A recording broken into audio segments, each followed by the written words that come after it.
Ladies and gentlemen, welcome back to yet another Element event. This time we have the Winter Trios Cash Cup Finals. OSK, we've been playing qualifiers for weeks to get to this moment. How are you feeling today going into it?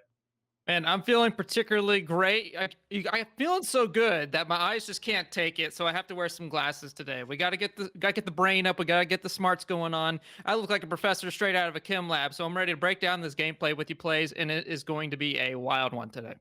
Oh, I am excited. So quickly to break down the tournament format, I know many of you guys have been watching us playing up to this, but let's just throw some reminders. There are 6 total games to be played, only 4 of which count towards the team's final score. We have $360 on the line total. First place team takes home 210, second place takes home the 105, and third place takes home $45.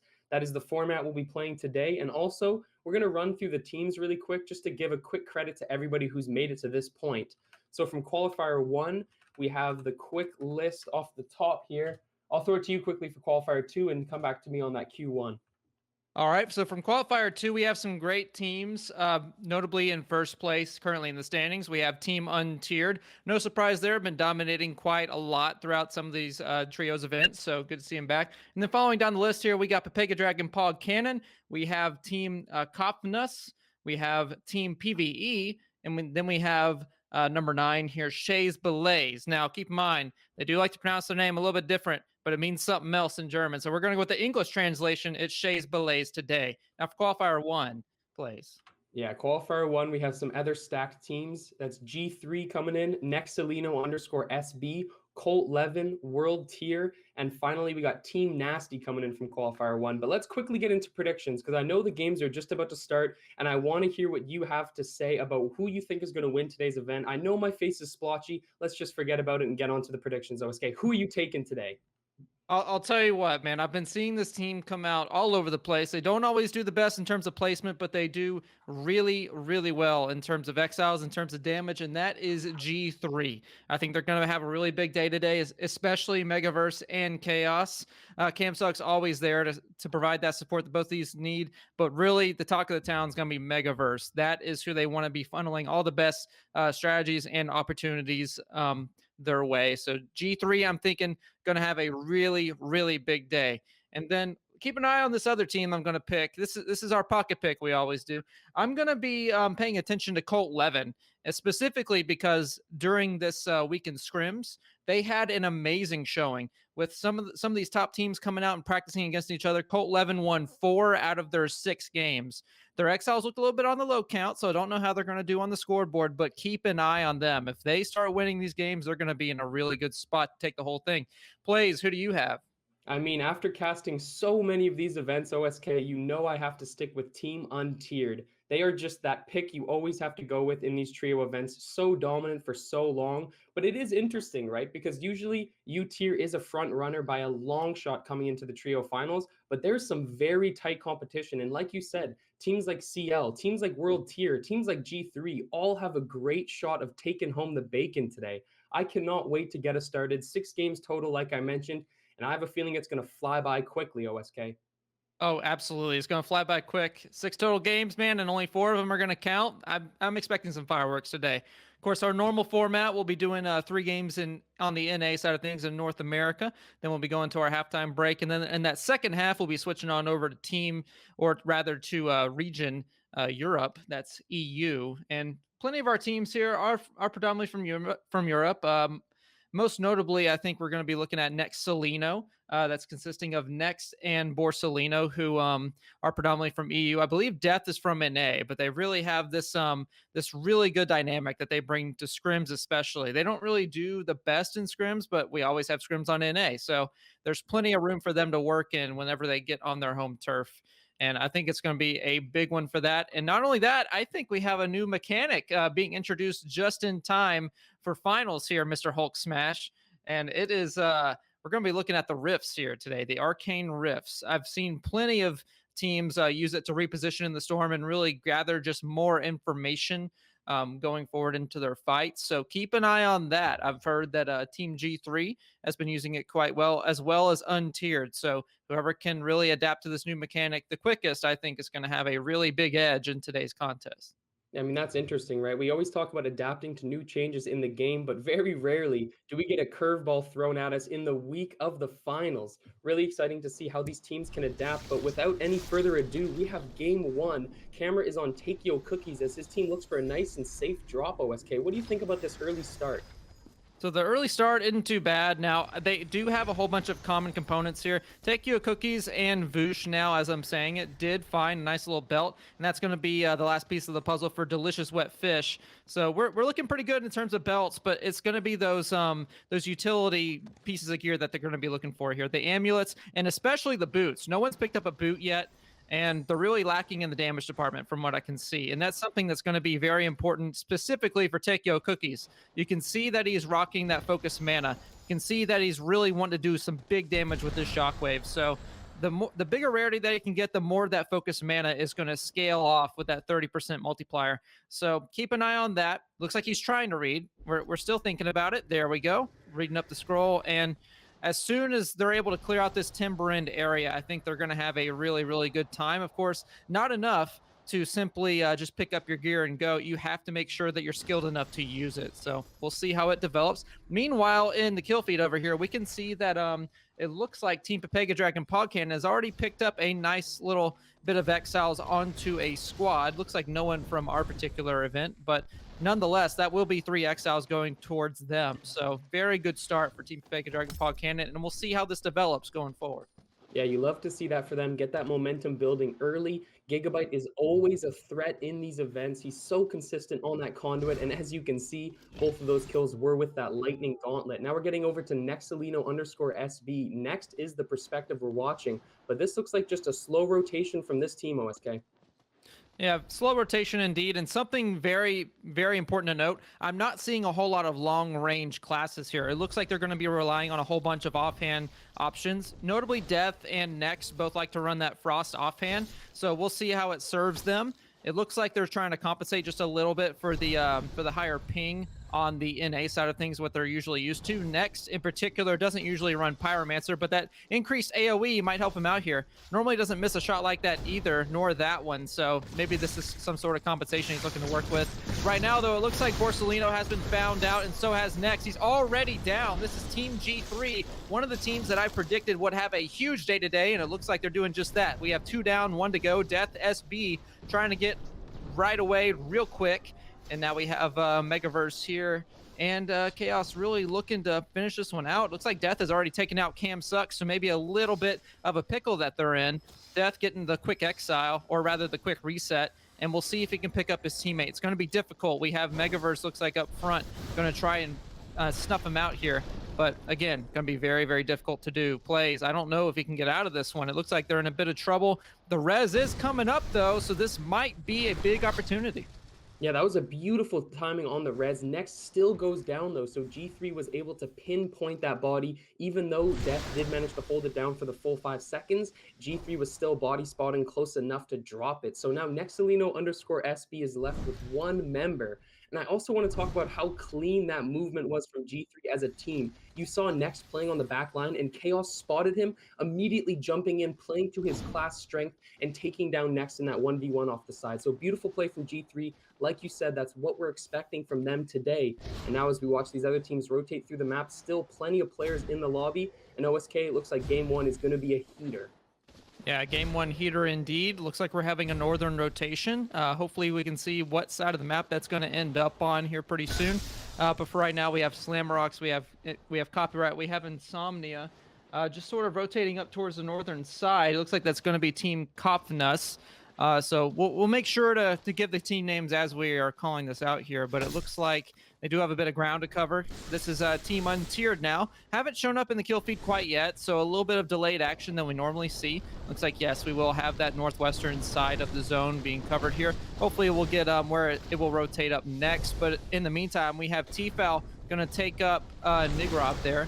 And that is going to be a nice little pickup here. Kamsky really spotting out with the Frost here. That Flame Wall going to put a hamper on things, but that legendary Shadow Step is in the pocket. Going to use it real quick, and that's an easy little 1-2 for Kamsky.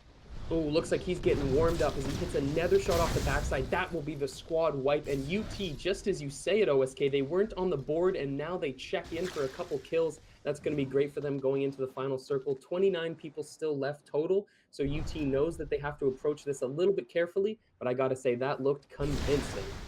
Very convincing indeed, and really, this is a pretty good setup that they have going on here. Kamsky normally likes to run that runic fluency, shadow step, toxicologist that everyone hates, or rather, everyone loves to hate, rather. But in any case, that focus mana now rearing its ugly head. So we'll see how this 30% extra damage off the outbreak will serve him. It looks like so far it is serving him pretty well. And then we have the fervor and the thirsty on top of that, really providing a good amount of damage, and then that support for the rest of his team as they rotate in and out. So we'll keep an eye on that and see how they can manage the rotations. Just looking at the kill feed here, it looks like we have a little bit of progress being made from Team World Tier. Knack 3000 going to take out Braden the Bagel here. This is World Tier versus Nasty. So we'll see how that ends up. Keep an eye on the kill feed for that. Looks like we're going to rotate around, though. We are right on this Team Nasty, so we'll see just how things unfold. It looks like Braden the Bagel is still down, no room for rezzing.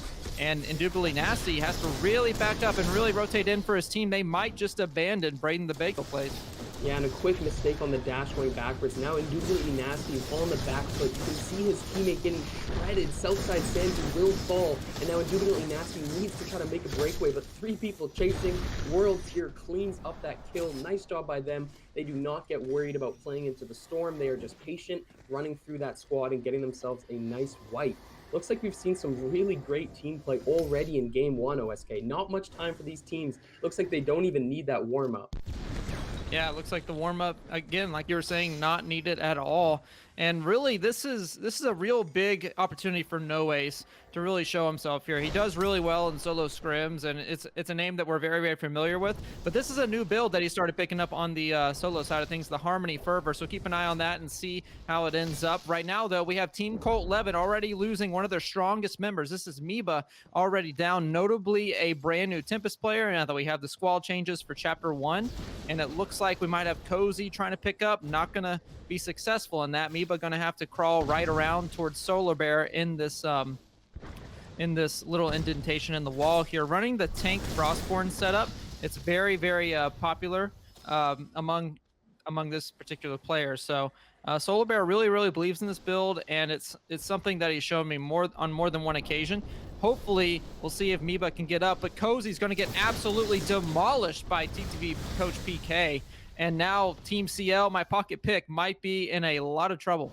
Yeah, it's unfortunate right there that Solar Bear got interrupted. His teammate falls as well. We're seeing another 1v3 situation, except this time he's stuck in the storm. It's going to be super hard for him to pull this one out. We'll see if he can coordinate with his team. But as we're talking about this, G3 is in the kill feed, wiping up more teams. OSK, they look so strong coming into this game 1 as we watch Solar Bear do what he can with Frozen Alacrity to find an angle. We also know now that Pepega Dragon is fighting Team UT as T-Fel takes down Ilya, and it looks like Solar Bear actually pulled it out big brain to get Meba up. We'll see if he can also pull his friend Cozy up, but that is a clutch play from Solar Bear.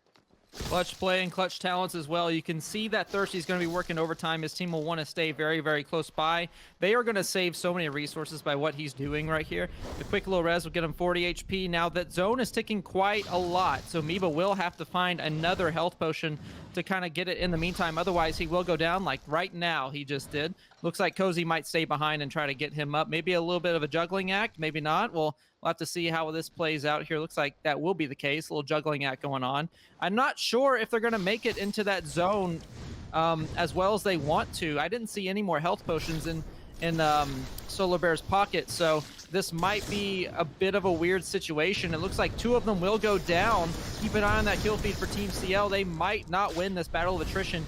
Meanwhile, we have Team Untiered trying to really just spot out on this high ground right here. Try to spot out these teams, doing a little bit of keep away. Want to make sure to defend this hill as much as possible. Looks like T-Foul might be eyeing that little bit of tower, so we'll see if he's going to end up taking it and really trying to hold down this final zone area. This is a little bit different. We normally don't see finishes up here, but we are going to see the rift come out. So if there's any teams out here still lingering, they will have the option to rotate back in. T-Foul, though, going to go ahead and activate that power surge. We know it's so strong with this focus mana build, and we're going to see it just go buzz over here as he just gets deleted. That's going to be Lovell going to go down to Kamsky with T-Foul on the assist, and we'll see if the rest of Team Pepega Dragon Pog Cannon will make it out of here alive. Yeah, UT with a nice pickup right there on the edge of the storm. They're going to feel comfortable going a little bit closer to center. And here we see the Rift action. Looks like Gigabyte actually took the liberty of hopping into one of those space Doritos, drops himself back into hopefully a safer spot. He should be able to get away from UT if he can plan the drop carefully. But there's action all over. You see shockwaves rolling out as Gigabyte decides to pocket out into this cannon. Does take these potions. Smart choice by him to look for that reset. But a 1v3 situation is not going to be in his favor. We get over to Coach PK as he gets lasered down to just 1 HP. He should be going down in just any second here as his teammates try their best to work around the side of this castle. This is again not looking good, and as we bounce around these camera angles, OSK, only a few teams are in dominant positions. Everybody else is just scrambling.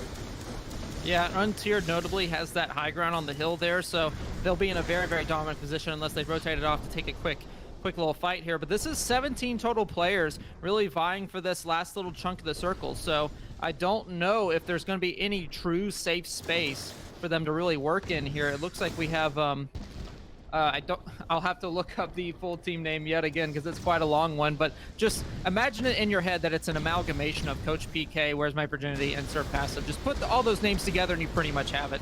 But in any case, Sir Passive doing a good job of actually staying passive, living up to his name, but he will get blown up here. That's a big DF coming out, and we'll see if he can recover. The Flash Freeze is trying to do some work, but he's down to 10 HP, now 0. Kamsky's going to snipe him right out. That hiding in the corner, we talk about a cornered rat fighting for his life, and you know it's going to be the most dangerous thing you can run into, but Kamsky just throwing a wrench in that whole thing. Now we're going to have Meba. It looks like Team CL actually made it out, but G3 Megaverse will put an end to Meba. So that's Team CL fully exiled there. We're going to see Chaos drop down as well. So it looks like it is Megaverse versus the world. Of course, we have those Thanos memes, you know.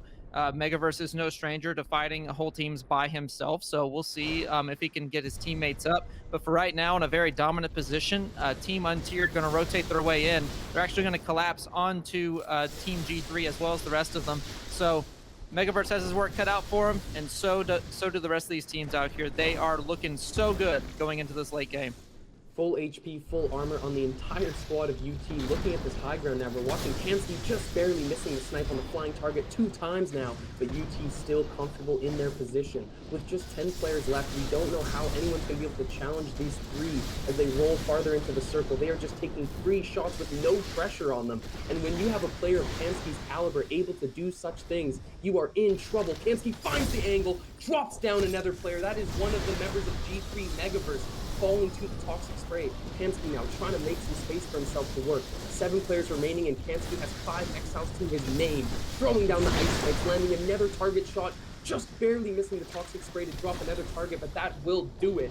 Knack 3000 will fall, and Kamsky's on a rampage, OSK. An absolute rampage indeed. There's one more target going to go down. Kamsky getting Knack 3000 here. We're looking at Team World Tier here. Let's see if they can make it out. No! Primo will go down. One more target to go. Kamsky's being patient. He's waiting for it. And that's going to be the end of World Tier. That's Untiered doing so well. Looks like one more member to go. His opponent is on the moon, and they're trying to snipe him out of the sky here. Just one stray little snipe. We'll take it. The straight vertical shot, so difficult, but Kamsky's trying to land it nonetheless. We have a Flash Freeze coming out. We have a Dragonfire. We're looking for a Frost, but T-Fal's going to nab it first with a Toxic. That's game 1 going to Untiered. And UT just taking domination in that final circle. Kamsky moving through, finding multiple players looking to reset and just assassinating them. OSK, we have seen that type of play time and time again from UT, but oh, is it satisfying. Always satisfying indeed. We see all these masterful shots that they can pull out here. And it's not just one of them either. We have really all 3 teammates are able to make that sort of highlight reel play that they need to. They have really good clutch factor collectively as a team. So, I mean, you're not just dealing with one particular guy you need to look out for, like maybe Chaos or Megaverse. It's all 3 of them, and that together just really makes for a great show for game number 1. I want to get the total amount of exiles. We saw on the replay right there that Kamsky alone had 8, and you know that T-Foul and Elpa aren't sitting back with 0. So as soon as we get a total number here, by the way, you want to check out the scores with us, you can hop in our Discord, !Discord, then hop in our bot commands channel, !scores, and we'll get those exiles, the damage, and the placements there for you. So hop on in. I'm about to do it myself to get you an accurate number, but my goodness, is that some domination from Untiered. And aside from the winners, I do want to mention when we were watching CL struggle to get out of the storm, chain resing each other, it worked out OSK. They ended up actually getting into that final 10 circle. Of course, they weren't able to pull anything out crazy, but it's still something to commend that they could stick through it, get a couple more placement points on the bar right there. And we got to give a shout out to CL. G3 as well looked convincing until UT just decided to go crazy. So satisfying once again to watch Kamsky's first person perspective as he's just nailing targets. What do you think about going into game two from what we just saw? We saw a little bit of Rift play, but not as much as I would have liked to see. But do you have any predictions in this game too? I'll tell you what, if Untier don't have to change a single thing, they played this thing very, very methodically. And notably, they were really just doing a really good job of fighting over dominant positioning. And that's really the name of the game here as we go into these players. I have no doubt that each of these teams can mechanically outplay each other and really hold their own. Of course, untiered is really, really tough to match in that regard, but really all these teams have that capability. It's really just a matter of how well they can rotate into their dominant positioning. If they can do that going forward and really do a better job of taking these early hills, these early vantage points earlier on, I think that untiered are going to have a bigger run for their money, but it's going to be a very difficult performance to follow up from what we saw in game one. Yeah, for sure. But also, I do want to mention, looking at the replay on the side screen, Death SB also managed to squeeze himself into that top 10. So that's two different teams that played on the very edge of survival, and it paid off for them. Getting a couple more points is so crucial in these events. Only 4 games count, so it is absolutely imperative that you stay consistent and at least have a set of scores that you can be proud of. That is just game one, ladies and gentlemen. We still have 5 games to go. I am excited to see the results of this Element Winter Trios Cash Cup. Remember, like OSK mentioned, if you want to see the scores, make sure you're in the Element Discord. Go to bot commands, !scores, and you will get an updated list of where your favorite teams are placing. Now that we got that game two coming up, you mentioned it'll be hard to shake UT after that performance, but I think G3 was looking good up until the very last minute. I'm still confident that G3 is a force to be reckoned with in those final circles. Yeah, especially. And what really, really sold them short there was Megaverse was just left alone too early on there. They got a little bit too far separated from what I could see. It looks like in the order it was Cam Sucks, then Chaos, and then Megaverse bringing up the rear on that last little exile. So if I don't really know what can change between them because I didn't really see how they were towards the beginning part of that. But where Megaverse ended up with all those orbs floating around him, it was pretty much the trap of the map. It was that lower area. There's a hill right over the top where one of his teammates' orbs are. Where when he tries to res, I mean, it's really easy for players to pick out that particular location. So maybe they think about going forward, having some more aggressive rotations. It's easier said than done, of course, because we have third-party potential out here, and I'm not the one playing out in that map. But I think a more aggressive early rotation game is what they'll need to really solidify their place coming forward in this tournament here. So we'll see if they're going to adjust in that aspect, or if we're just going to magically get better mechanically and just outshoot the other opponent. But it will be a much easier thing to do if they just rotate a little bit quicker.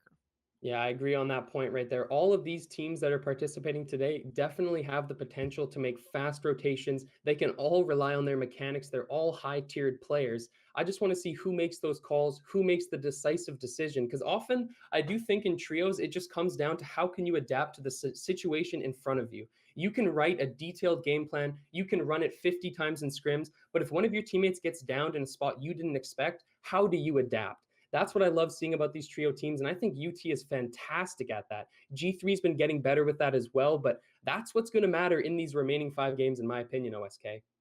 Yeah, just being able to rotate your teammates out, especially if one goes down, that's already such a big disadvantage. And really, the quicker you can get them up, the better. Because I mean, you want 3 sources of damage, not 2. And the longer you wait, the more the enemy team's going to be able to coordinate. Hey, they have an orb over here. Let's make sure to rotate around and defend that orb. Make sure they're not getting that free res off. And a lot of these teams do a really good job of just providing that little bit of pressure. The animation doesn't cancel whenever you try to res up, so being able to apply that pressure effectively is going to be real key because you can take a lightning bolt or two to get your teammate up, but if you're taking an ice lance or two, that's a much bigger ordeal. So being able to rotate around, getting those orbs much quicker than they currently are, that's going to be a big factor coming into game two, and how the enemy team, once they do have that orb already cast out, whether or not they can provide that pressure that is needed to really seal the deal. But for right now, we're on to Team CL here in a bit of an early skirmish. It looks like Solar Bear already getting all that bonus armor taken off of him here. We'll see if he can recover. That Common Frost not going to do him any favors without an amulet. That's going to be his full mana bar every shot. Thankfully going to land this one. No focus mana to boost the damage. And this is just one more opponent left to go. We'll see how it ends up. Looks like found a belt. 2 noodles will take off the armor. Solar Bear doing a good job of just keeping some fancy footwork going on. His opponent is actually very, very low. Just needs just 1 or 2 little noodles to finish it out.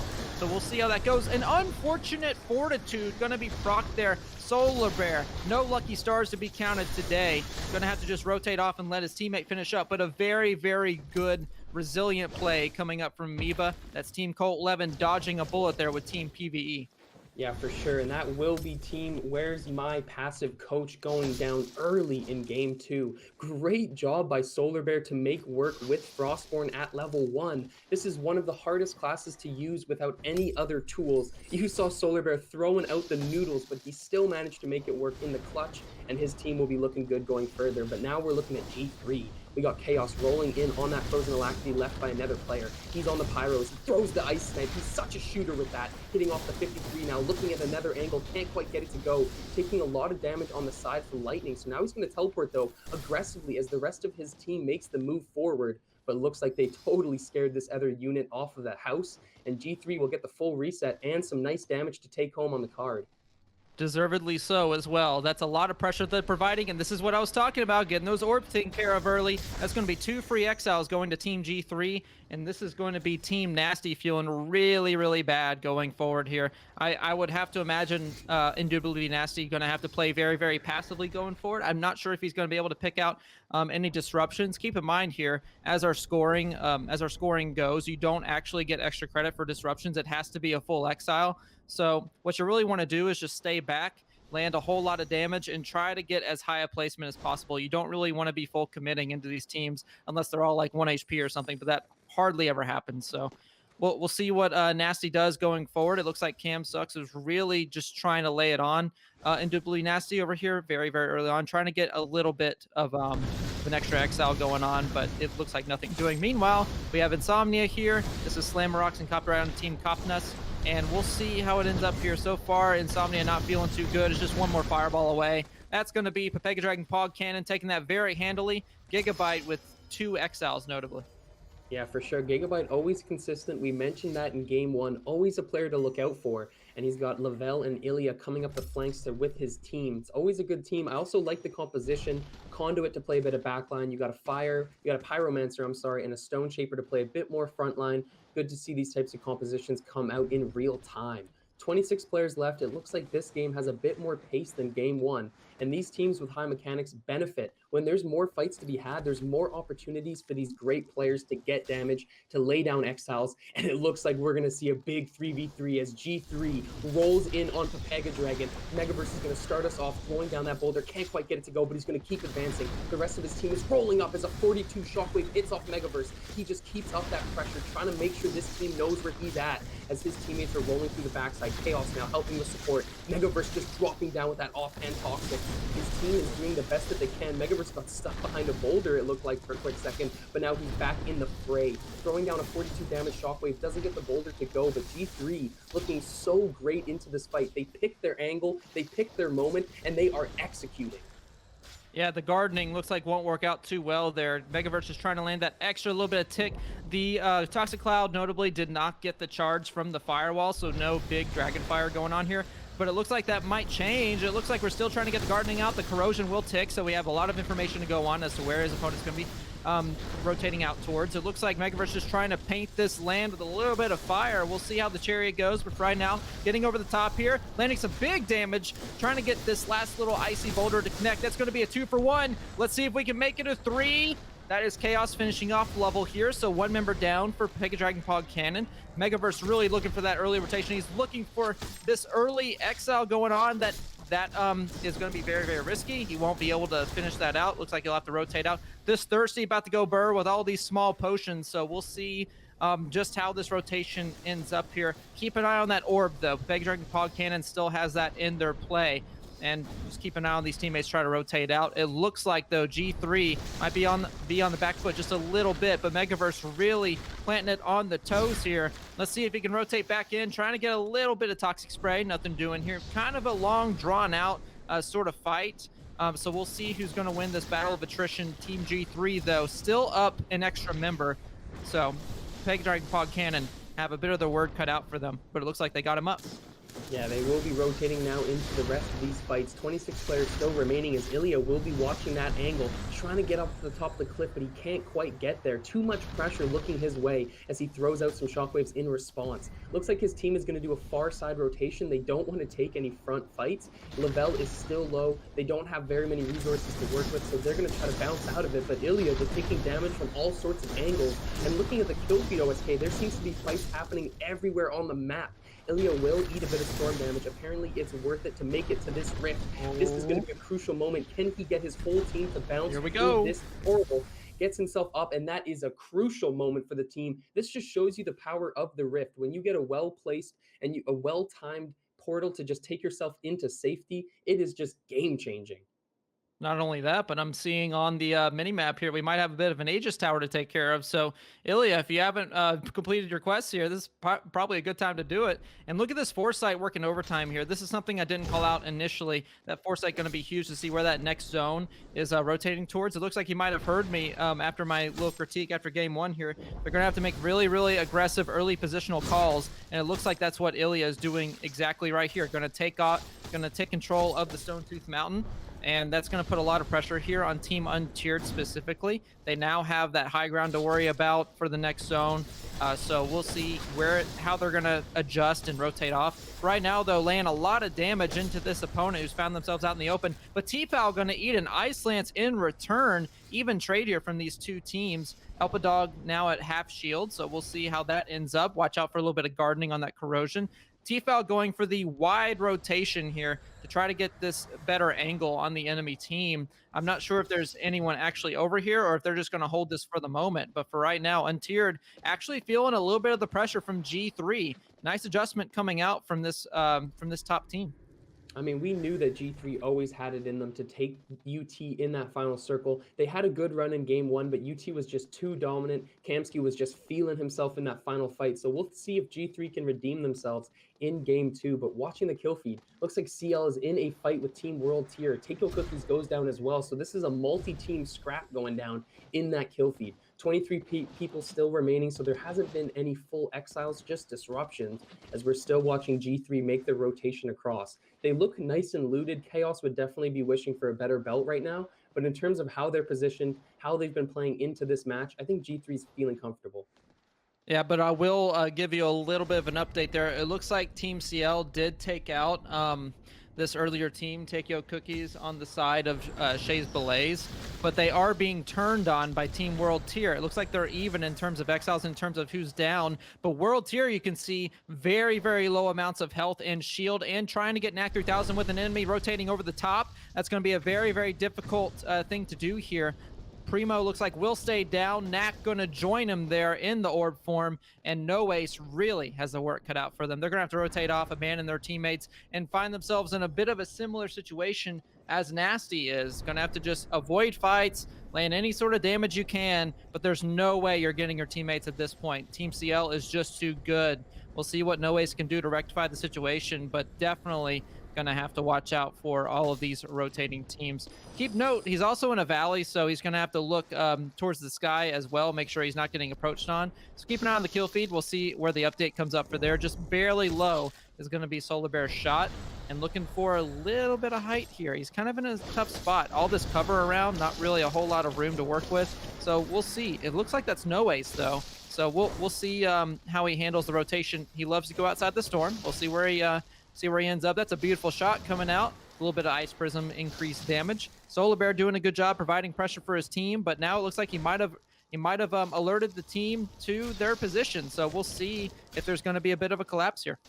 Yeah, I mean, Solar Bear is so confident with that Frost Gauntlet, though. You can see him just taking every shot he can from this angle, trying to drill as much damage for the card. He got a couple to go, but couldn't kill anybody off from distance. So you see CL just recovering on this backside. They don't want to push too aggressively. They know they have the range, and the whole team has confidence in Solar Bear from this angle. But there's only 16 people left in this game, OSK. There's not a lot of fights to be had with this final circle, and there's a lot of area to be worked with. So CL should feel good about how they sit as this one breaks down. But now Solar Bear just barely missing, and instead getting interrupted by the boulder. Now he's going to have to try to recover as his team needs to make an adjustment. So much going to collapse on them in the center of this fight. And Solar Bear makes the call to just push up the hill, using that Frozen Alacrity passive to get that move speed, a little bit of extra juice to try to bounce himself out of harm's way. And CL seems to have made a decent recovery, but going back to it now, Niba is down bad, and the rest of this team has to try to recover. Solar Bear is not doing enough on the backside of this fight as Niba will flee. And it looks like they should get out of this one, but just being this low, playing on the back foot in this game state is not a great look for CL. I'll tell you what, playing Monkey in the middle isn't going to be great either. It looks like Solar Bear actually got tagged by some sort of damage, so we'll see how it ends up. Excellent reactionary Tundra to prevent any sort of big burst of damage, but we're going to see them rotate off, try to get towards the edge of the zone. They do not want to be in the middle of this. They don't want to be on the inside part. This is going to spell disaster for them if they end up taking this the way that they currently are. Cozy going to have to back up and get a quick little reset off. And right now, this is how I call it. If you don't have enough room to really fight as a three-man unit, you shouldn't fight at all. And with Cozy and Miba getting tagged the heck out, you're going to have to rotate really, really quickly. But I'm not sure if this team's going to give them room to do so. Solar Bear doing a good job of providing this extra little bit of pressure. It looks like Cozy actually is going to rotate on and get Chaos down, so that's a very, very big pickup for them. A little bit lucky as well, but the comms are always excellent on Team CL. We'll see how it ends up here. It looks like Miba's actually going to get Megaverse. So this is Team CL taking out Team G3.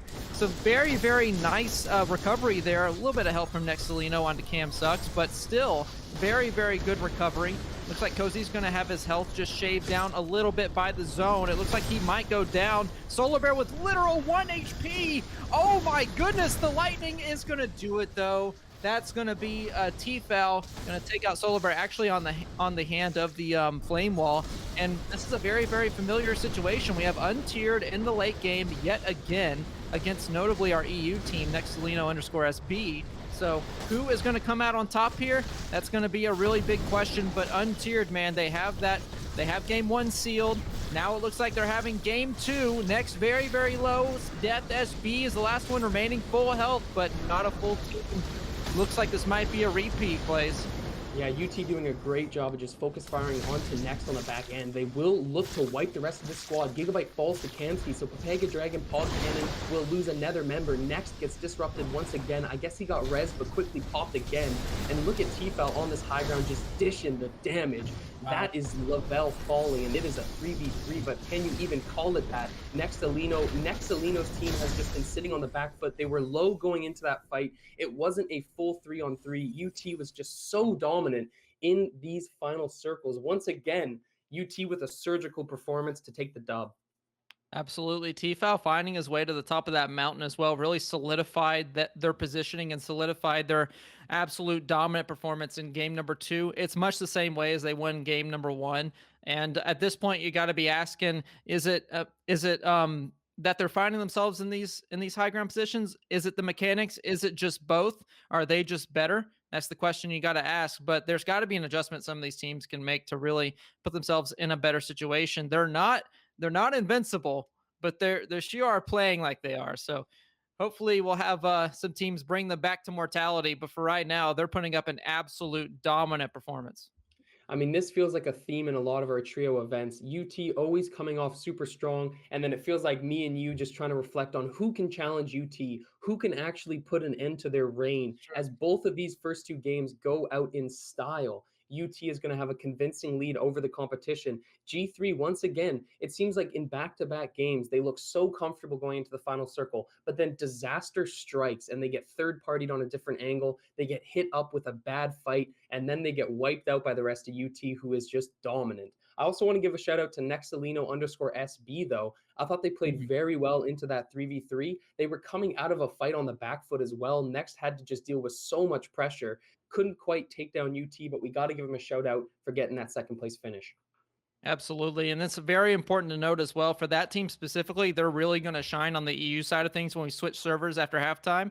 For those last three remaining games, be on the lookout for them. They had a really good game too, like we were saying, on the NA side of things. So it's going to really play a big factor because keep in mind that for the current system that we go with the sniping lobbies and all this sort of stuff, we only count your best 4 games. So really, you don't have to be better than the next team up all 6 of the games. You just have to make sure that your 4 best are better than the other team's 4 best. So it's going to be a very big factor coming in. Next, going to enjoy that benefit here. We'll see how they perform on the EU side of things. But right now, the tail of the tape is untiered. They look absolutely just invincible right now. And to put it in perspective here, game 2, they dropped 9 exiles. In game 1, I counted while we were casting, they dropped 12. They're already above 20 exiles on the day as a squad. So, I mean, what kind of adjustment do you need to make to beat 20 exiles in 2 games? I don't know, but you better find the answer soon. Yeah, you better find a nice third-party angle and just run with it. That's the only way it seems like UT is going to get dethroned from the position they're in. I also just quickly want to remind everybody in chat for who may be joining us a little late, we have a prize pool of $360 total on the line today. First place takes home $210, second place takes home $105, and third place takes home $45. So that is what is on the line today. That is what UT is performing so well to win. And I do still think that there are some people who can challenge UT. I think this is far from over. Like you said, it's your best 4 against their best 4. Who can pull it out now? We still have many games to go. I will also remind you guys that one more game, then halftime break, and then the final 3 matches to wrap it up. OSK, you asked me if there's any way somebody can dethrone UT, but I want to approach it from a different angle. Is there any other teams that can perform well enough going into the final circle, putting a lot of damage out in the early game? Is that a viable strategy to just let UT almost wipe those final fights, but just get that work in early? I'll tell you now, the early game is nice, but it really does come down to the mid to late game. It's about your rotations and how well you can manage your resources going forward. Because one thing we're seeing from Untiered here is they look absolutely healthy going into the late game, and you have to credit that to their dominant positioning that they usually do. They don't take a whole lot of too dangerous fights. If they find themselves in the middle of, say, 2 contestants, they really want to play on the outside of it, and they want to just land as much residual damage and clean up as much as possible. It's not something that you want to do to be full on with your full on aggression into the mid games. That's what they do a really good job of. Now, all of that switches once you go into the late game, as it's just so chaotic. You want to make sure to get as many finishes as possible. But the mid game, they do a really good job of backing off, and then the late games when they turn on the Jets, and that particular strategy is leaving them in a very, very healthy spot. And I think that's something that teams like CL and G3 can really pick up on. CL and G3 both found themselves in that mid game aggression style of play. G3 paid for it with their lives in between Nexalino and CL, and then CL almost got wiped themselves. So play the mid game just a little bit safer with your long range, and then dive in with all your damage on the late game. I think that's the adjustment these teams need to make. Positioning, of course, always being a factor.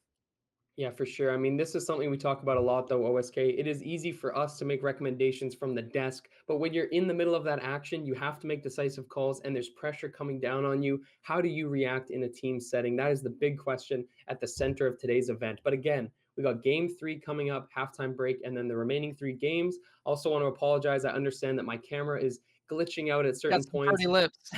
I'm going to some different colors right now. That is not intentional. I am not being trolled by the production team. It is just an unfortunate camera error. So let's just move on through to game 3. We are starting off here, the perfect transition from the production team, and we are looking at Team CL, aka Colt Levin, but the kill feed is already popping off. G3 and Papega Dragon just getting it started early right now.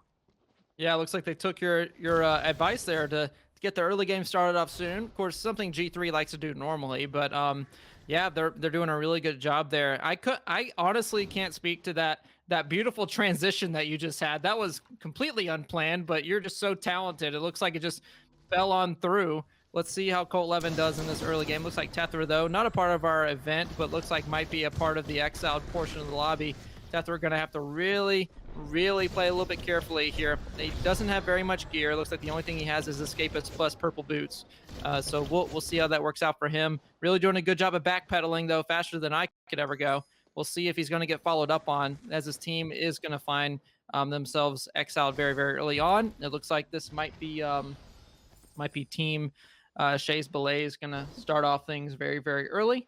So they're feeling pretty good in the Timber side of things. Looks like their patented drop spot. So feeling pretty good. Voosh especially feeling pretty good on that legendary lightning. Might switch out for the frost. He's eyeballing it, but he's going to ping it for the rest of his team. So it looks like he might be sticking to that lightning. Interesting strategy coming out from a toxicologist. Normally you want that big burst damage, but Voosh saying otherwise. So we'll see how it pays off. I mean, that legendary lightning just does so much damage, especially in the early game when you're running into players who might not have the purple belt. They might not have that sustainability, and that lightning just shreds targets. Voosh, I think, making the right decision to keep hold of that while he rotates farther into the circle. Looking at the kill feed, we got Takeo Cookies dropping off some exiles, it seems. And this is once again a medium temperature, I'd say, start to the game. Some teams just stick with the strategy of fighting early, while others are very dedicated to doing long stretch rotations, making sure that they get their loot before the fights really get cracking. And I can't blame them for that. You need to make sure that you have what you want when you pick those fights. And UT looks like they're already looted to the teeth, OSK. The benefits of dropping Halcyon, my friends, you find a lot of blues, a lot of purples, and a whole lot of zone control. They do a really good job of this every single game. It's pretty much, let me just say here, just off the cuff, Halcyon, if you can drop there consistently and just make it yours, that's an incredibly dominant sort of mentality to have, because you're saying, okay, this is a very desirable position for every team to want to drop in, and we're the only ones that can do it successfully. I mean, you have to be thinking about the mind games going through and just what that means going up against Untiered and how much respect the rest of the lobby gives to these players. So just something to be added on to what they're already doing. Tfal gonna get that third scroll of focus mana to get 30% extra damage whenever he activates that power surge later on in the game. So he's gonna be feeling really good. That Epic Lightning gonna go buzz and gonna be dealing a whole lot of damage. Kamsky and Elpadog as well have found all epic gear. So really, I mean, you do not want to take a fight early against these guys. This is going to be a very difficult situation for these players to deal with here with Untiered so strong so early. But it looks like G3 actually going to find the last member of Tetra. Earlier, or the last member of this random squad, Tetra was the remaining member of this squad that Shays Belays was taking care of. That's what Takeo Cookies and Delicious Wet Fish were getting those exiles on earlier that you called out.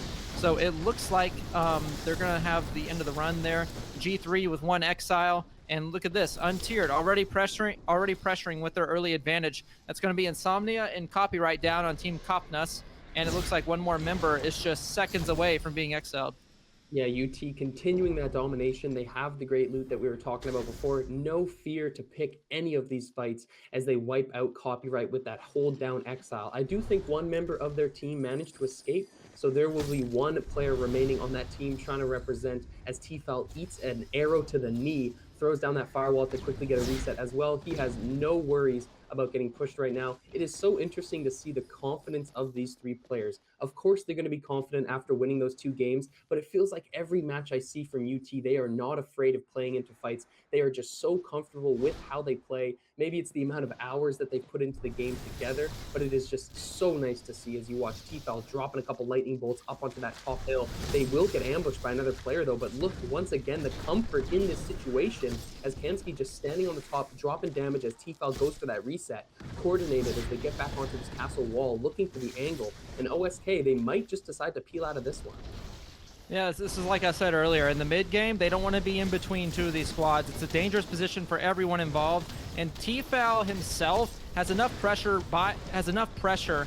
just by the fact that he's a great conduit to just deal out this long range damage. It's exactly what you love to see. You love to see this cleanup act that Untiered normally plays. Kamsky, of course, deadly on the frost, as well as Elpadog.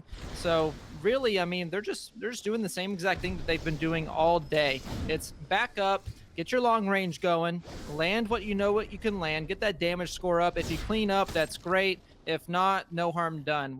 They're very confident at this point in the game anyway that they really don't need a whole lot to stay in their current lead. So really all they need to do is just back off, make sure that they don't get caught out. It's exactly what T-Foul's looking to do right here. As soon as they feel a little bit of pressure, they back off, let the lightning go, let the frost go, and there's really not much else to be said about it. They just do a really good job of not getting into too much pressure too fast. This is going to be Team CL applying that pressure, and we'll see what other squad is going to join them here.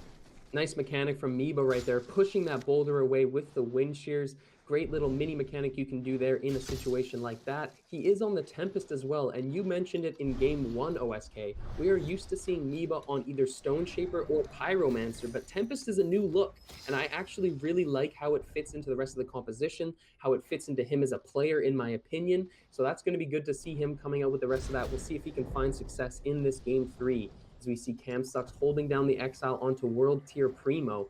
G3, this might be the one where they take the dub. We got 8 Toxic Clouds in Camsucks' pocket. That is a ridiculous amount of burst, and he might be able to use that to turn a fight when needed. We'll see as he throws down this Toxic Spray from distance. Got to be careful, though. Megaverse is not looking the healthiest, and you never know when you're going to run into a third-party situation, OSK.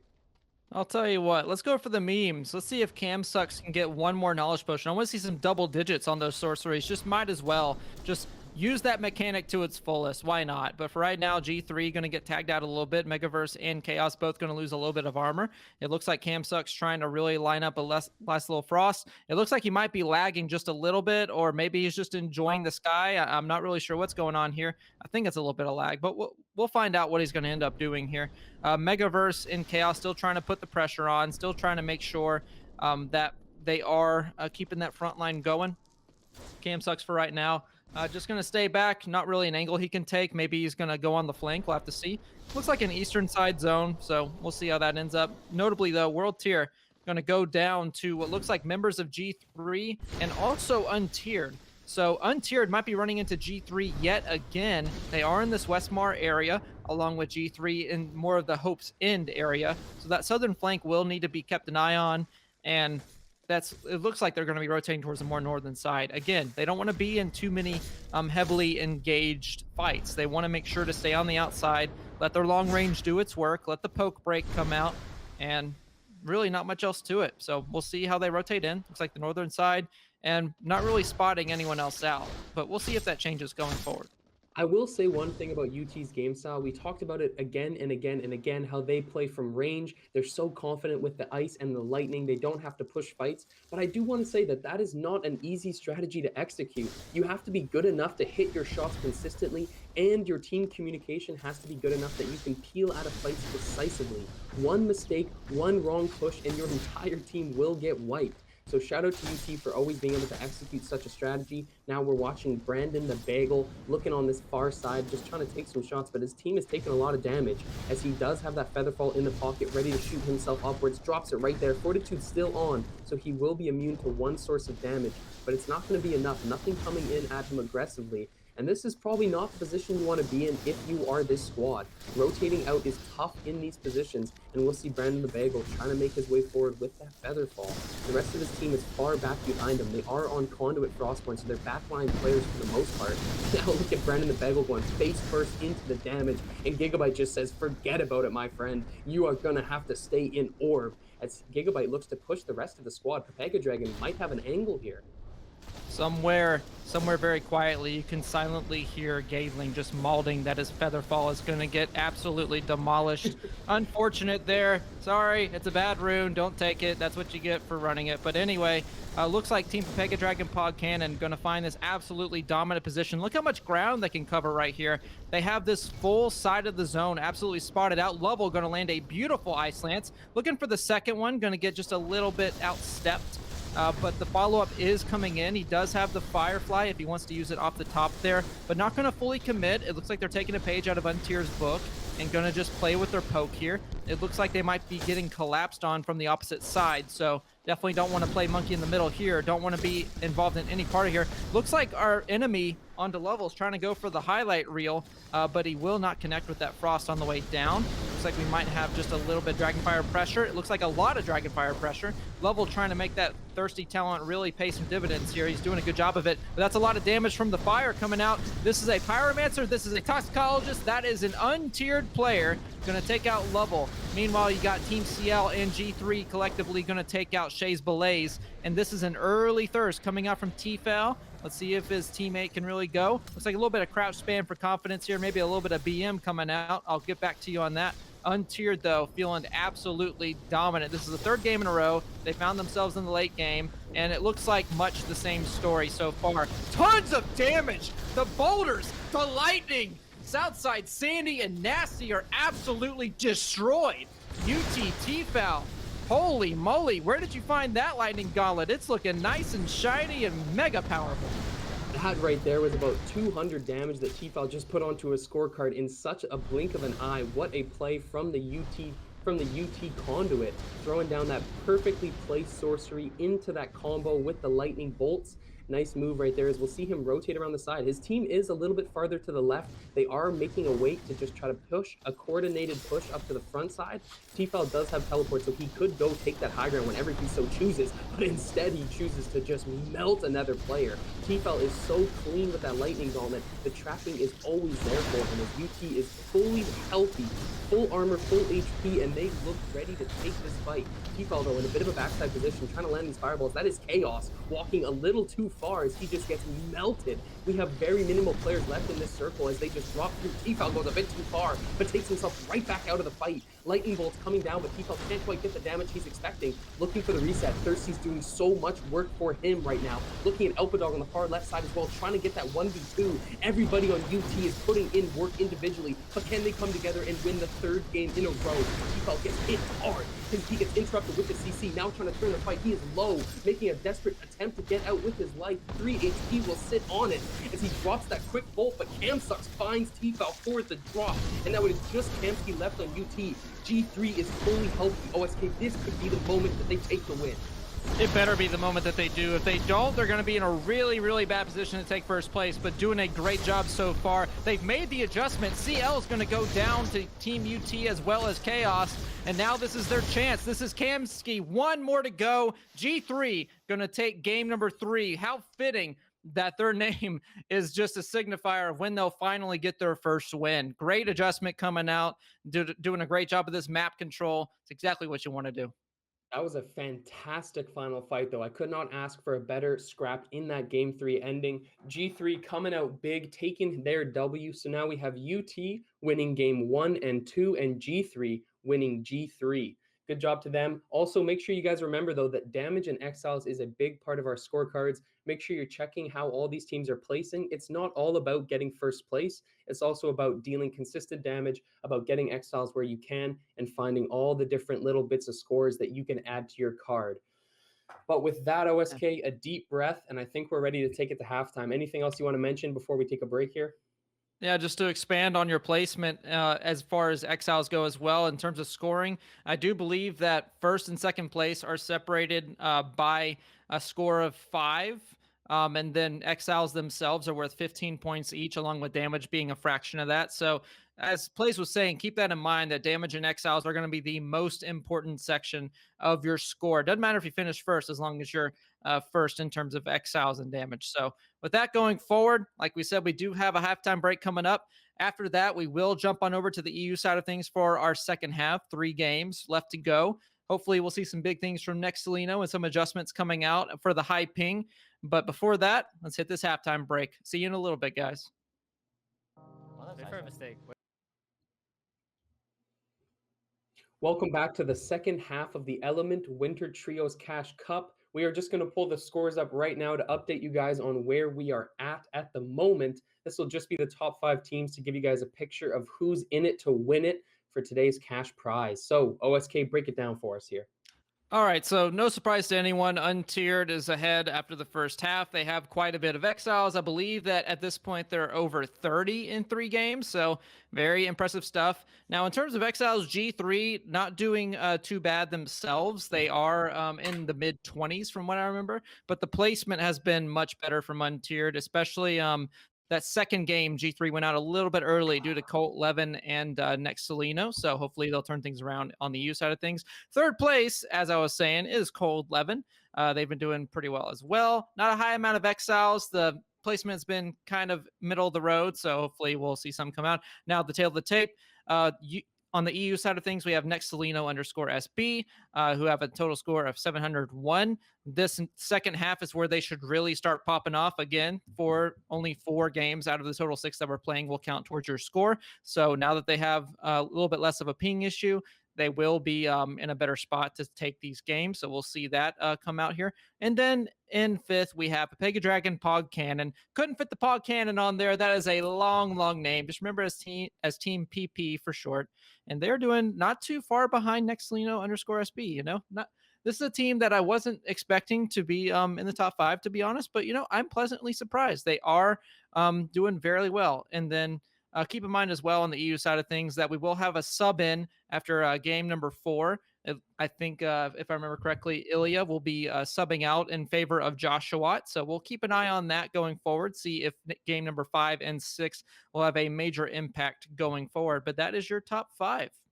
Yeah, it's looking good right there. I want to say 2 things to remember while you're looking at the scorecard. Number 1, only 4 of the 6 games count. So as it stands, of course, all of these games are a compilation of all of the scores so far. But by the 6th game, you have 2 games to throw away. So while it may look like UT is totally blowing these teams away at the moment, it does get a little bit closer. The numbers start to converge once that 6th game is played. And we are just going to bring it back to the caster cam as we wait for game 4. But that is one thing to remember. And the other thing to remember is there's multiple cash prizes here today. It is not just first place getting some money. So being able to perform and move yourself up to that 3rd place spot means you get a little bit of change in your pocket. Yeah, a little bit of change never hurt nobody. If I remember correctly, I do believe the way that breaks down, correct me if I'm wrong, plays, but it's 210 going towards first place. We have 105 for second, and we have $45 going to 3rd place. Of course, that's all split up among your 3 teammates, so spend that as you see fit. I, for one, like a lot of gumballs, so that's where my money's going. But, you could do other things with it. Untiered looking pretty good with their score. They might make some stonks today. Yeah, it would be nice to see them take that one home. We do see them quite often in these trio events dominate, but I want to mention that while they did win game 1 and 2 with some convincing final circle play, I think that multiple teams in this event have shown that they have the possibility to beat UT in a flat fight and take home some W's. We watched G3 win a beautiful 3v3 in game 3 to take home that win. And we'll see if we can see this momentum continue to be carried. You also talked about teams moving over to EU and having a little bit better ping. For example, the team with Nextelino underscore SB is the one we keep talking about because they are usually dominant once they get onto their home server of EU. Yeah, it's a very, very important point to bring up. I mean, Next, probably one of, if not the best EU player out there currently. So he has a big word to keep up for, and it is for a big reason that we say that. He is so dominant once it comes to the EU side of things. He has historically been that way, and we'll see if he's going to be that way here as well. We're going to hop right in. Looks like no early exiles to start us off with other than our beautiful production team. Also, a big thank you to Dr. Nut and Strofo for providing the camera here and the extra observer as well. Couldn't have these nice little clips and nice angles without them behind the camera. So thank you so much to the production team to let this happen. Of course, we have Brett officiating the whole thing, so he will be the third fill. You can see his name right up there at the top. Very, very important member as well. So big thanks to all of them. They should be hanging out in the chat as well, just in case you want to talk to them. Meanwhile, we finally get our first sign of life here. It looks like Untiered Elpa Dog going to take out Babblebrook, and that will be a nice little first exile to Team Untiered, keeping on the snowballing of that lead. So we'll see how that develops going forward, but a much slower game pace coming out from the EU side of things. Maybe this is an effect of that higher ping. Maybe they just want to play a little bit safer to solidify their position. One can only wonder, but we'll find out going into the mid-game if there will be a lot of action. And while we're sitting with the slower start and you're giving some credits to the production team, I want to give a big shout out to Nikolai and Jovan, who are always working on graphics, halftime videos, and all those other small things that make the production as good as it is. And also a massive shout out to the other casters on the team, that is Crashy, Man of Class, and Timmy. You will see some more new casters coming tomorrow for tomorrow's solo Catch Cup finals. But we just want to give a shout out to everybody involved over here at Element. Couldn't be possible with everybody here and you viewers at home. So the rant is over from me, and we are ready to watch Game 4 unfold. Very slow start that you were talking about. Takeo Cookies and Delicious Wetfish have some great loot other than the boots, and you know how crucial it is to have good boots in these fights. Look, it's a matter of character, okay? You don't want to go to a party wearing your grandma's old sneakers, all right? That's exactly what Takeo Cookies is doing. We need to make sure that he gets himself a nice little bit of pleat on the feet there. It's just looking a little bit bad with those socks there. Meanwhile, we have Untiered again dominating the Halcyon area. It looks like they've run into a little bit of a team here. We have T-Foul actually switching on to the Stone Shaper, something that they do fairly often. Oh my goodness, the Dragon Fire into direct Fireball. Beautiful mechanics, beautiful knowledge coming out from T-Foul. This looks like it might be a bit of a roll, though. He is just rocking and rolling and stumbling and stolen with all of those diamond hands coming out from the Stone Shaper, slamming that ground. That's going to be yet another bit of exiles for Team Untiered. Watching T-Foul play in some of these fights is just so satisfying. Hitting those air shots well, jumping forward on the spring step, turning around and dishing out some more damage off to another player. Beautiful to see that coming out. We've been seeing that from this team all day, but it never gets old. We do still have 32 people left in this game, so this has been the slowest start out of any of the matches today, whether that is because people are adjusting to EU or because maybe they feel a little bit less secure after the halftime break. They want to kind of warm up a little bit again. Not too sure, but nonetheless, we're going to see some fights break down in the later stages. Looks like UT is just protecting their Halcyon fort here as Elpadog getting into a scrap on the 1v1, but his team is here to support him as always. UT dishing out the damage. T-Foul steps into a firewall, trying to dish what he can in return. Will look for a quick pot. Thirsty will help him get that one down. Misses the shockwave, almost gets the air shot, but that can't quite connect either. And the rest of UT is just positioning themselves to try to make this re-engage happen. But look at Elpadog's HP. He's not feeling comfortable in this fight, and the rest of the team is going to have to try to converge around him.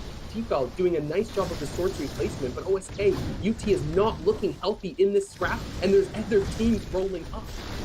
Well, T-Foul himself isn't looking too bad. Look at these mechanics come out. Beautiful placement of the boulder to take down his opponent down to, I believe, 20 HP and a little bit of shield from the stone skin. So we'll see how it ends up. Right now, T-Foul really looking for a little bit of shield. That Thirsty's working overtime to get that large safeguard in as quickly as possible. And this is all passive healing, going to go the way of Untiered as a team. So that Thirsty talent really making itself just an absolute gem coming out here. We have T-Foul still slamming the ground with his diamond hand, still holding the line. We do have just a little bit of rotation coming out. It looks like the other team's a little bit flighty. Want to rotate off just a little bit. We'll see what T-Foul does to counter. Beautiful shockwave coming out to break up the res. So they are doing fairly well given the circumstance. And keep in mind they are on their off ping. They're just not doing as well as they did on NA. So we'll see how it ends up at the end, on the end of everything, but really they're doing a great job of holding their own. That's another exile onto copyright from Elpadog, and this looks like multiple teams at this point. Let's not discredit that at all. They are doing an absolute phenomenal job playing monkey in the middle in a way that you normally would see teams go out much earlier. Yeah, for sure. They just make the most of what they have around them. Kamsky is down, though, so UT's going to make an effort to get the res. Beautiful drop of sorcery from Elpadog with that Frost Gauntlet will give a bit of cover for UT to pick up Kamsky. Now they're back to their 3v3 full status. As you see in the kill feed, though, G3 is somewhere else on the map laying it out as Papega Dragon loses some members to that G3 unit. UT, as you guys can see, is just struggling to try to get free from this engagement, to try to reposition themselves and find a new angle. Kamsky does manage to get himself fully healed up with the potions, and it looks like this is the angle they were looking for, OSK. UT dropping so much damage onto multiple targets in front of them. As you said, this is multiple different teams, so finishing a disruption is not the end of it. You have to watch your back, and you have to watch every single back corner that you see arrive here. We see Elpadog so low on HP, T-Foul doing what he can to provide more covering fire, but this is not ideal for UT. We're used to seeing them command the fight, and it seems like they're on the back foot here. They are on the back foot, but that's a very important point that they are still on their feet. Normally, I mean, I don't know how they're not taken out at this point, whether it's like them just fighting back as hard as they are, or if it's teams just not rotating up whenever the pressure's being applied. They must be playing absolutely out of their minds to be able to really hold down this position the way that they are. World Tier, of course, putting a lot of pressure on them. It looks like one of their members, Knack 3000, gonna take out Slammerok, so that'll be Team Kofnus already out of this lobby. And keep in mind, guys, that we are seeing a whole lot of NA teams, and this is on the EU servers. So that's just another factor you have to be thinking about coming in to some of these fights. It might change up a few things. You might not get as straight of aim as what you're used to on the NA side of things. So got to adjust just a little bit. World tier, though, doing a good job of taking this dominant position, really keeping an eye on untiered. Want to make sure that they can't cross for free at the very least. So we'll see where Primo is going to end up here. Untiered Dog, though, going to absolutely rotate the heck out. It looks like they all took a separate rift. This is that new mechanic that we've been seeing out here, is that teams will just take a rift and then rotate completely on the opposite side of the map. That's exactly what you're seeing. The north side of Gritfeld, that is a huge amount of ground to cover that you don't have to risk being attacked by other players. I mean, you got to be thinking we're looking at this right here, okay? South side of Fort Halcyon to northern side of Gritfeld. Look at the ground that covered for them, and they don't even have to go through World Tier. World Tier look like they don't even know they left last time we saw them. So big mind games going on, and a great use of that new mechanic. Gotta say, I'm a big fan of how the rifts have been used so far. It just seems to always be keeping players either in the action or giving them a second chance at life. We saw in an earlier game, I believe it was Ilya taking Gigabyte taking a last second rift portal to get himself out of danger and reset. So gotta say, in terms of the new mechanic, I'm loving how it's being used in this comp event. And now we're seeing Cozy getting himself to the high ground, looking for some shots, looking for that target who just went out of invis but couldn't quite get it to land. Cozy waiting for his teammates to come up through the flank a little bit, but it looks like they actually decided to peel off of this one. They didn't want to deal with the amount of pressure that was getting laid out in that fight. Instead, they're just going to go for the high ground, and I can't discredit them for that. It's a good choice, OSK, to always be moving towards that high ground. Cozy's going to be the one trying to claim it for himself. He's just dropping damage on this front side target. Look at Solar Bear also working in on a new angle. Cozy trying to get back to that high spot so he can make it rain down on this opponent. Doesn't quite get the shot to go, but sees that there's somebody possibly behind him dropping damage. So CL has to be careful, OSK. You know how dangerous it is to overextend on your rotation. It certainly is. I'm going to assume that, nice final exile onto Nasty by Solar Bear. Absolutely phenomenal fireball to find that last little bit of damage. I was gonna say that judging off of him not taking damage to that shockwave, that it was Meba throwing out the damage. So nothing really much to worry about from behind Cozy, but we're gonna hop on over to Nexalino. This is that team we were talking about that really need to have a good showing on the EU side of things on their home turf. If they do not, they will almost assuredly not win this tournament.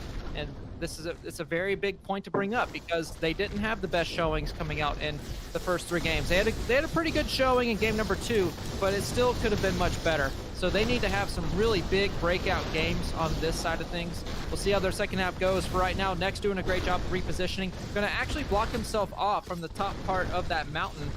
Not running Pyromancer here, so not able to Firefly right through it. Going to take damage if he does. So we'll see how he rotates up. Looks like this little crack in the ground, this little miniature canyon, going to serve him very, very well.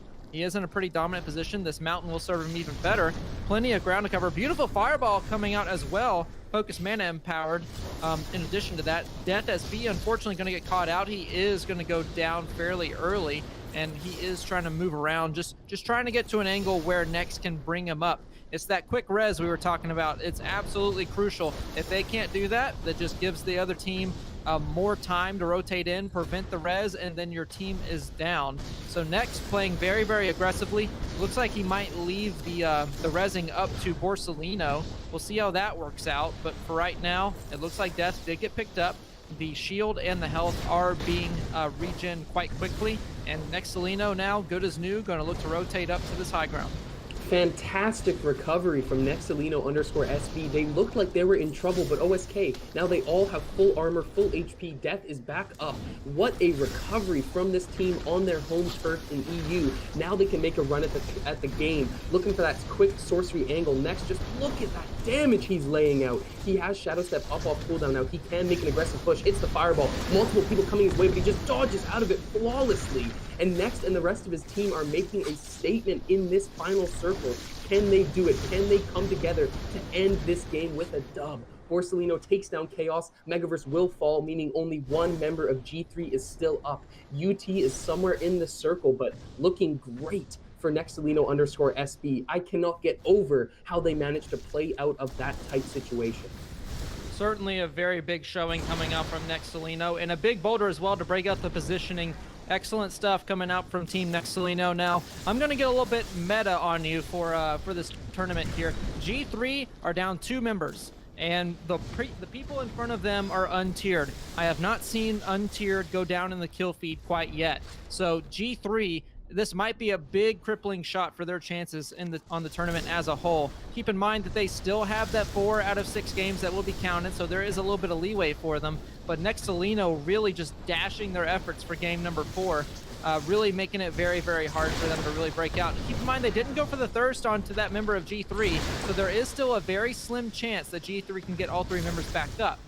Borsalino looking to push right in, though, has Stone Shaper, so he will have that extra little bit of regen on the shields, but that zone's going to be hitting pretty hard. Death needs to get inside that zone. Thankfully he did. Next will die to it, unfortunately. The shockwave is going to come out, break up this little bit of positioning. The low ground is going to be Borsalino's. The high ground has to be taken care of by Death and Next. There's no other way you can put it.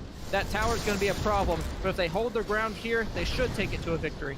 And just to update, we did see G3 actually fall. Camsucks did get exiled, so G3 is out of game 4 now. As you said, this could be a major crippling blow to their total score. Nextelino SB could make it huge here if they can get the W with more exiles and damage. Borsalino is trying his best to facilitate that goal as he's throwing these fireballs, getting a couple to land, but no damage ticks actually shooting through, so it looks like his opponent was blocking them off with fire shots of his own. Borsalino now with that legendary spring step, such a short cooldown on that rune as he's doing it again, throwing out all the AoE off cooldown. Look at the pressure that is being exerted by Borsalino on the Stone Shaper, throwing out sorceries after sorceries, tracking out these players. Spring Step is off cooldown. You see him use it there to catch momentum back up into the building, and it looks like he's going for the SWAT team, break down the door and enter this fight as he's just holding his sorcery up high. Look at that boulder, quick dodge from Borsalino to get out of the way, but this looks like a W for Nextelino_SB. You were talking about how they need to step it up on EU, and it looks like they've answered that, OSK. Yep, exactly what they need to do here. It looks like Untier's still alive, but not anymore. Borsalino just absolutely slamming T-Foul's chances of a victory there. Nextelino, big showing in game number 4. Exactly what they needed to do. They have 2 more games to keep that momentum going. What a start that was. And I want to say as well, not only did they finish first place, I think each member of the team had at least 3 exiles and damage off top of damage on top of all of that. I think in terms of their final score count, it's going to be amazing how much that game bounces them up towards that top 3 finish. This just got exciting, OSK. Before halftime, we were talking about how there is still many teams who have a shot to take out that first place, second place, or third place. But after a game like this, I'm fully convinced that this is just up in the air. Oh, it's anyone's game at this point. And the big factor to this is that 4 out of 6 games being counted. It's your best 4 versus your opponent's best 4. And that's a very, very nice place to start for Nextelino. Now, game 2 is a little bit of a crippling. We will see probably that game number 1 and game number 3 will be their dropout games if they continue to do well. So keep an eye on that. They absolutely have to perform from this point on. They have 2 games to do it. If they mess up early on, if they mess up in the mid game, it's pretty much a done deal. Untiered has too big of a lead. You have to play perfectly coming into game number 5 and game number 6. Again, a fantastic start from Nextelino to start off on a very, very high note. I'll get that count of the exiles as quickly as I can as soon as those screenshots are submitted. Speaking of the scores, though, if you would like to be updated, those of you who are new to the stream, enter exclamation Discord in the chat. And then once you're in there, you can type exclamation scores and actually any channel if you want to, but that request will appear in the bot commands channel. So make sure you're in there so you can see our updated scores. It will give you the flat score. If you want more detailed scores, you can then enter a team name right after and get that breakdown of how they're doing in that aspect. But I will get you those damage numbers here very, very quickly. Plays. I mean, what sort of things are we seeing from Nextelino that need to be replicated coming into game number 5, number 6? I think it's a lot of positioning. Obviously, the ping helps, but is there anything else that they are doing so well in comparison to all these other teams?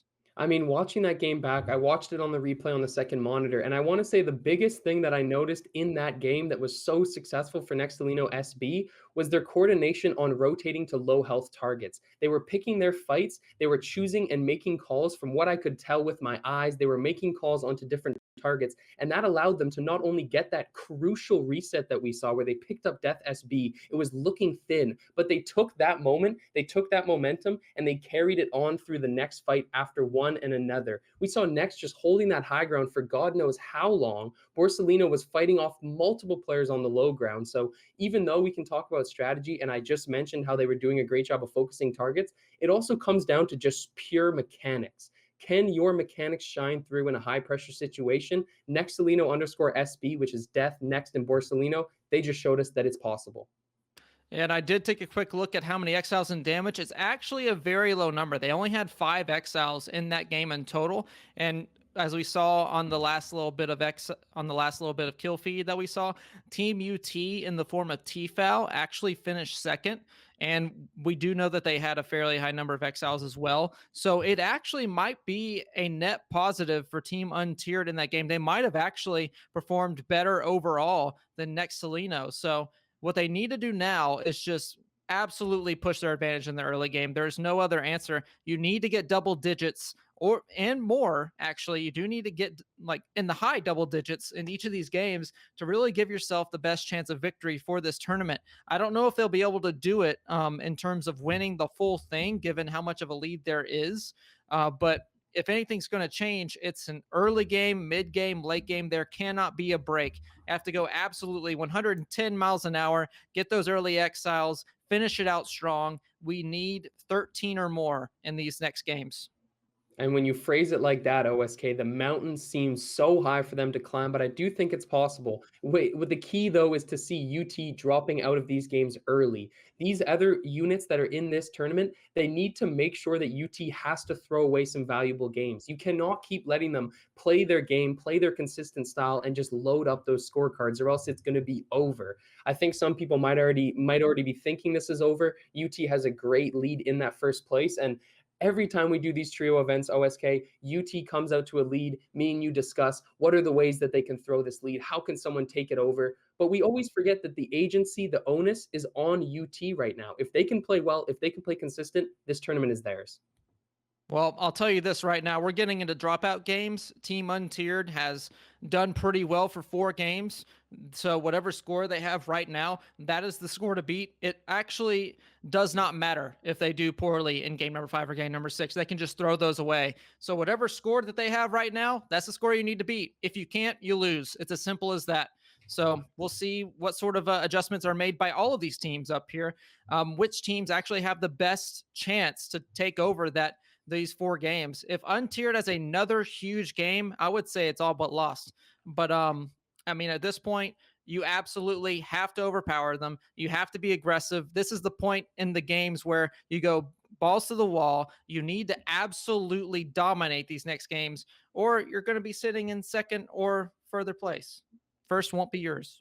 I want to talk about, though, I mean, we often go back to the people in first, second, third, but this is a tournament with multiple other teams. And I want to talk about some of those other units that are just showing up to play and doing well. I want to talk about World Tier, CL, and also Where's My Passive Coach? I think they've been playing some solid Spellbreak. They just need to push farther into the circles. But just a quick note, this is game 5. We're looking at G3 once again. We'll see what they can do with the pressure mounting on their shoulders to try to maybe dethrone UT. As you said, OSK, they need to have some pop-off performances and put themselves ahead of the baseline score that UT is sitting at right now. Yeah, so we'll see how they rotate out of this Ruby Grove and see if they can get their early aggression going like they so desperately need. Looks like we have the Focus Mana coming out. Chaos doing a really, really good job of building up that early advantage. Looks like he's playing a little bit of Pyromancer now. I do believe that... Oh, it looks like actually I was thinking of Cam Sucks here. Cam Sucks normally on the Conduit actually switched off to Tempest, which colloquially now in the new patch is known as a better Pyromancer. So we'll see how that works out for him. See if he's going to play some bunny hop games along with that increased movement that Tempest is so known for. So we're going to see how that advantage plays out here in the early game. It looks like they might have Forgotten Cloister all to themselves. A very underrated drop spot from a lot of players that I see, This area alone has 4 epic chests that you can loot, as well as sometimes a mana vault or 2. So lots of loot to be going around. It's a great place to drop, especially very early on to get an early advantage. And then you can rotate into the center of the zone and pick off teams one by one. So far, though, we talked about early advantage. It looks like Team Untiered is already starting off things hot. Those are two random players, a random full squad actually going to be taken out by them. So that's just 3 more exiles to be added to the board. And it looks like they're not done. Power Goatee, whether that's a bot, whether it's an actual player's name, I cannot tell. But it looks like exile number 4 already, starting out so strong. Yeah, starting out with some crazy momentum. Once again, they're claiming Fort Halcyon as their throne, as their place of action. Every game, it seems we're watching UT just take out teams in this Fort Halcyon circle. Nice to see them have a consistent strategy and for it to pay off. Alpadog already has 3 exiles to his name, so he's going to be feeling good. His items are looking great as well, just needs a couple more scrolls to read up, needs to do a little bit more homework to get himself into that comfortable position. But with 33 players still left in the circle, OSK, although UT managed to find some teams out here and get some picks, still a lot of fights to be processed before we get into the final circle. Yeah, absolutely. It will just be the question of whether or not Untiered continue this momentum, this snowball going forward with all the extra loot that they have. This is a legendary Toxic already going into the hands of Elpadog, someone so deadly with it, as well as one of his favorite classes, Frostborn. And we know how deadly he is. Actually was a guest for one of our Element Academies back in the day. So if anyone knows all the knowledge of this class, it's going to be him. And we'll see how he uses that knowledge going forward. Right now, though, we have Team PvE. Looks like rotating out towards what looks like the eastern side of the zone. They might be bumping into G3, so we'll see if anyone's gonna reveal themselves through this kill feed. Let's see who's gonna drop first. It looks like Passive's in a bit of trouble, but every member of this team, save for Coach PK, actually has their shield up. Never mind, it's actually being deleted. Coach PK, in a very, very precarious situation, has to back up, has to put distance between him and his opponent, but it looks like his enemy team is doing such a great job of just following through, just barely, not enough damage. That's going to be a safe boulder going to go down. It looks like G3 indeed. That's Megaverse taking first blood here in this particular skirmish. Chaos absolutely deletes Where's My Virginity. It is now just Sir Passive needing to play passive, needs to get out of this sort of situation. We know how talented of a player is, but I don't know if he's 3-man squad talented. That's going to be the end of Team PvE. That's 3 exiles going the way of G3. Yeah, very nice play from G3 to just mop up those kills. We'll see what they can do now with the rest of the circle kind of rotating in. They should be totally fine to get through into the next zone with minimal pressure on their backs. I know Chaos must be a bit disappointed with the fact he's sitting on that white fire, but there's the upgrade. Now he's feeling a lot better about picking these fights. Let's see if they take the rift, though. This is going to be interesting, OSK. They can clearly walk through the circle without any trouble, but let's see if they decide to take that rift off to the side to maybe reevaluate their position. They do not, sticking with the classic walk it out and just going to get themselves through into that Ruby Grove area. But G3 is looking great. We got to give them credit for how they've started out here in Game 5. Yeah, and exactly what we're seeing here. It looks like we're going to hop on over to Nextcelino_SB. Looks like they're having just a little bit of an easy time here. That's exactly what they don't need to be doing. They need to be putting their nose in this action. They need to be getting these exiles. We can already see the pressure mounting from Team Untiered. And really what this is doing with their early advantage with the early exiles is taking away opportunities from teams like Nextcelino, teams like Shays Belays, teams like Colt Levin to get any sort of momentum going onto these early exiles like we were mentioning. It looks like, though, Nextcelino_SB looking to change that fact. They do see a Frozen Alacrity coming out, a bit of a fight going on. Let's see if Next is going to thirst out. It looks like there's a bit of Flash Freeze going on, a little bit of Tundra. Looking for one little slap. Ooh, nice little bit of Fireball coming out. That's going to be Team CL taking out the rest of those members. Looks like Next takes out Jelly Joe, not actually a member of the squad that CL took out. So I'm not really sure who this might be. Patty Melody's going to fall to Next as well.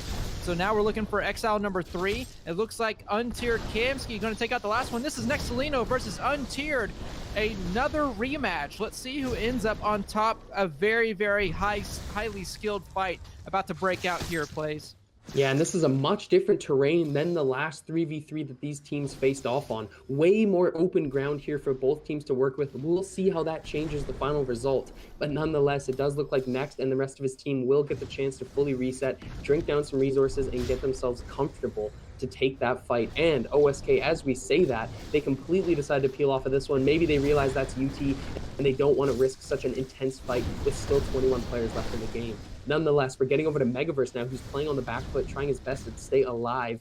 You see the rest of his team is low on resources. They're drinking what they can, and Megaverse is just hiding under the stairs, trying to keep himself safe and warm away from the enemies. Look at all the damage he can throw down here, as he only gets one boulder and one shockwave to land.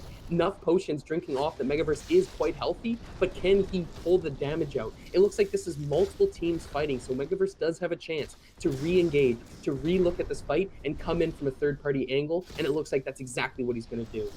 Speaking of a third-party angle, that lack of a long-range gauntlet really haunting him right here. Thankfully, he does find someone about to hide literally right under his feet, but it looks like the follow-up is just too quick to really make anything meaningful out of it. Again, this is the moment in time where you really wish you have a Frost Gauntlet, much like Chaos. Chaos really having his work cut out for him he absolutely needs to land something meaningful with these Frosts. If he can't seal out an Exile, if he can't provide enough pressure to provide for that res of Cam Sucks, then this is really just going to be a lost cause for G3. There needs to be an adjustment made. Megaverse going to get some free damage tacked onto him by what could only be, well, it's not T-Foul, actually. He's not playing Conduit, so it must be another squad. Oh, he's eyeing the Rift. Will this be the 100% rotation? Looks like Chaos is going to dip right in. We might see, actually, no. They're going to get pushed right off. There is too much pressure coming in from these squads. I can only imagine that this is Team Untiered applying the pressure here. Chaos going to get absolutely chunked out. Actually, no. It looks like it's World Tier. Oh, we have maybe 3 or 4 total squads coming in. This is an absolute fiesta coming out. Primo having to take a little break to get his health all the way back up. We have a large safeguard potion being popped, and this is just so chaotic. I'm not sure how G3 can make this giant rotation without losing their lives first. This is going to be a very difficult situation for them. Blaze, how can they get out of this? I mean, this is looking rather dire for Team G3. Yeah, we'll see what they can try to do to recover here, but as you say that, Chaos does go down. Megaverse is deep in the storm with no friends to help him out. How can he play out of this one? You're right, that is the question, but I also want to mention, as we're looking at the kill feed, as this fight is happening right in front of us, Kamsky has been exiled. T-Fel has just been disrupted.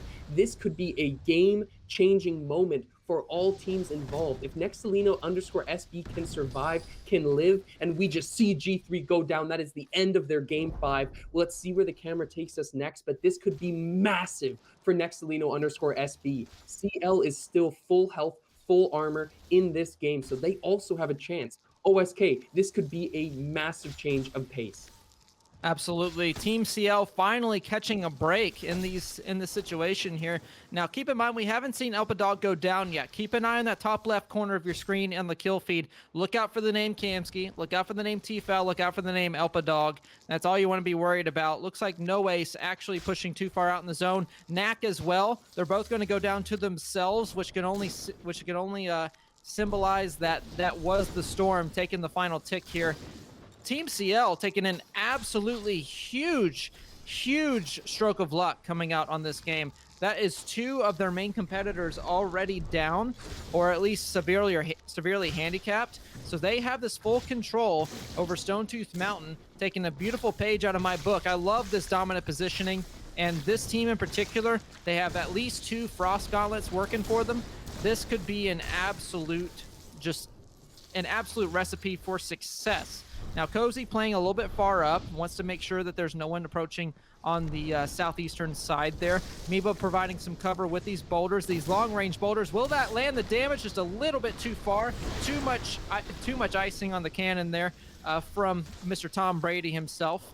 Looks like Miba will have to rotate off. It looks like we might have yet another guest joining the party. We'll see who exactly this is and how low they will go. Beautiful shockwave coming out from Miba. That's indubitably Nasty of Team Nasty. Going to go down. And Team CL still fairly healthy. They still have a lot of pressure from this positioning. Beautiful stun being landed, though. So lots of pressure coming in. This might be a takeover of the mountain. Yeah, we'll see if CL can really stake a claim on this high ground, if they can hold it down. But Miba's taking a lot of damage on the front side. Luckily, his teammates are still quite high resource, so they should be able to fend off more pressure. CL Miba looking for that potion now, thirsty triple stacked. It's going to be so quick for him to get the reset. But look at the mindset here. CL is always checking their corners, checking their shoulders, making sure they're not going to get snuck up on. But as you do that, you have to remember that there's multiple teams looking at you on this high ground. CL is going to have to do the best that they can to hold off multiple teams pushing them to the top, and you see how hard that is. Miba just taking damage, doesn't even know where it's coming from at this point. Miba getting down off the side of the cliff. This is the smart idea to look for the reset, but when you do that, you give up the high ground that you fought so hard to earn. This is tragic for CL as Cozy goes down to what looks like his own damage, and Nextelino_SB is looking comfortable here. They are now holding the high ground. They have earned that right, but let's see if they can do what CL couldn't and hold off these other teams trying to snap at their ankles.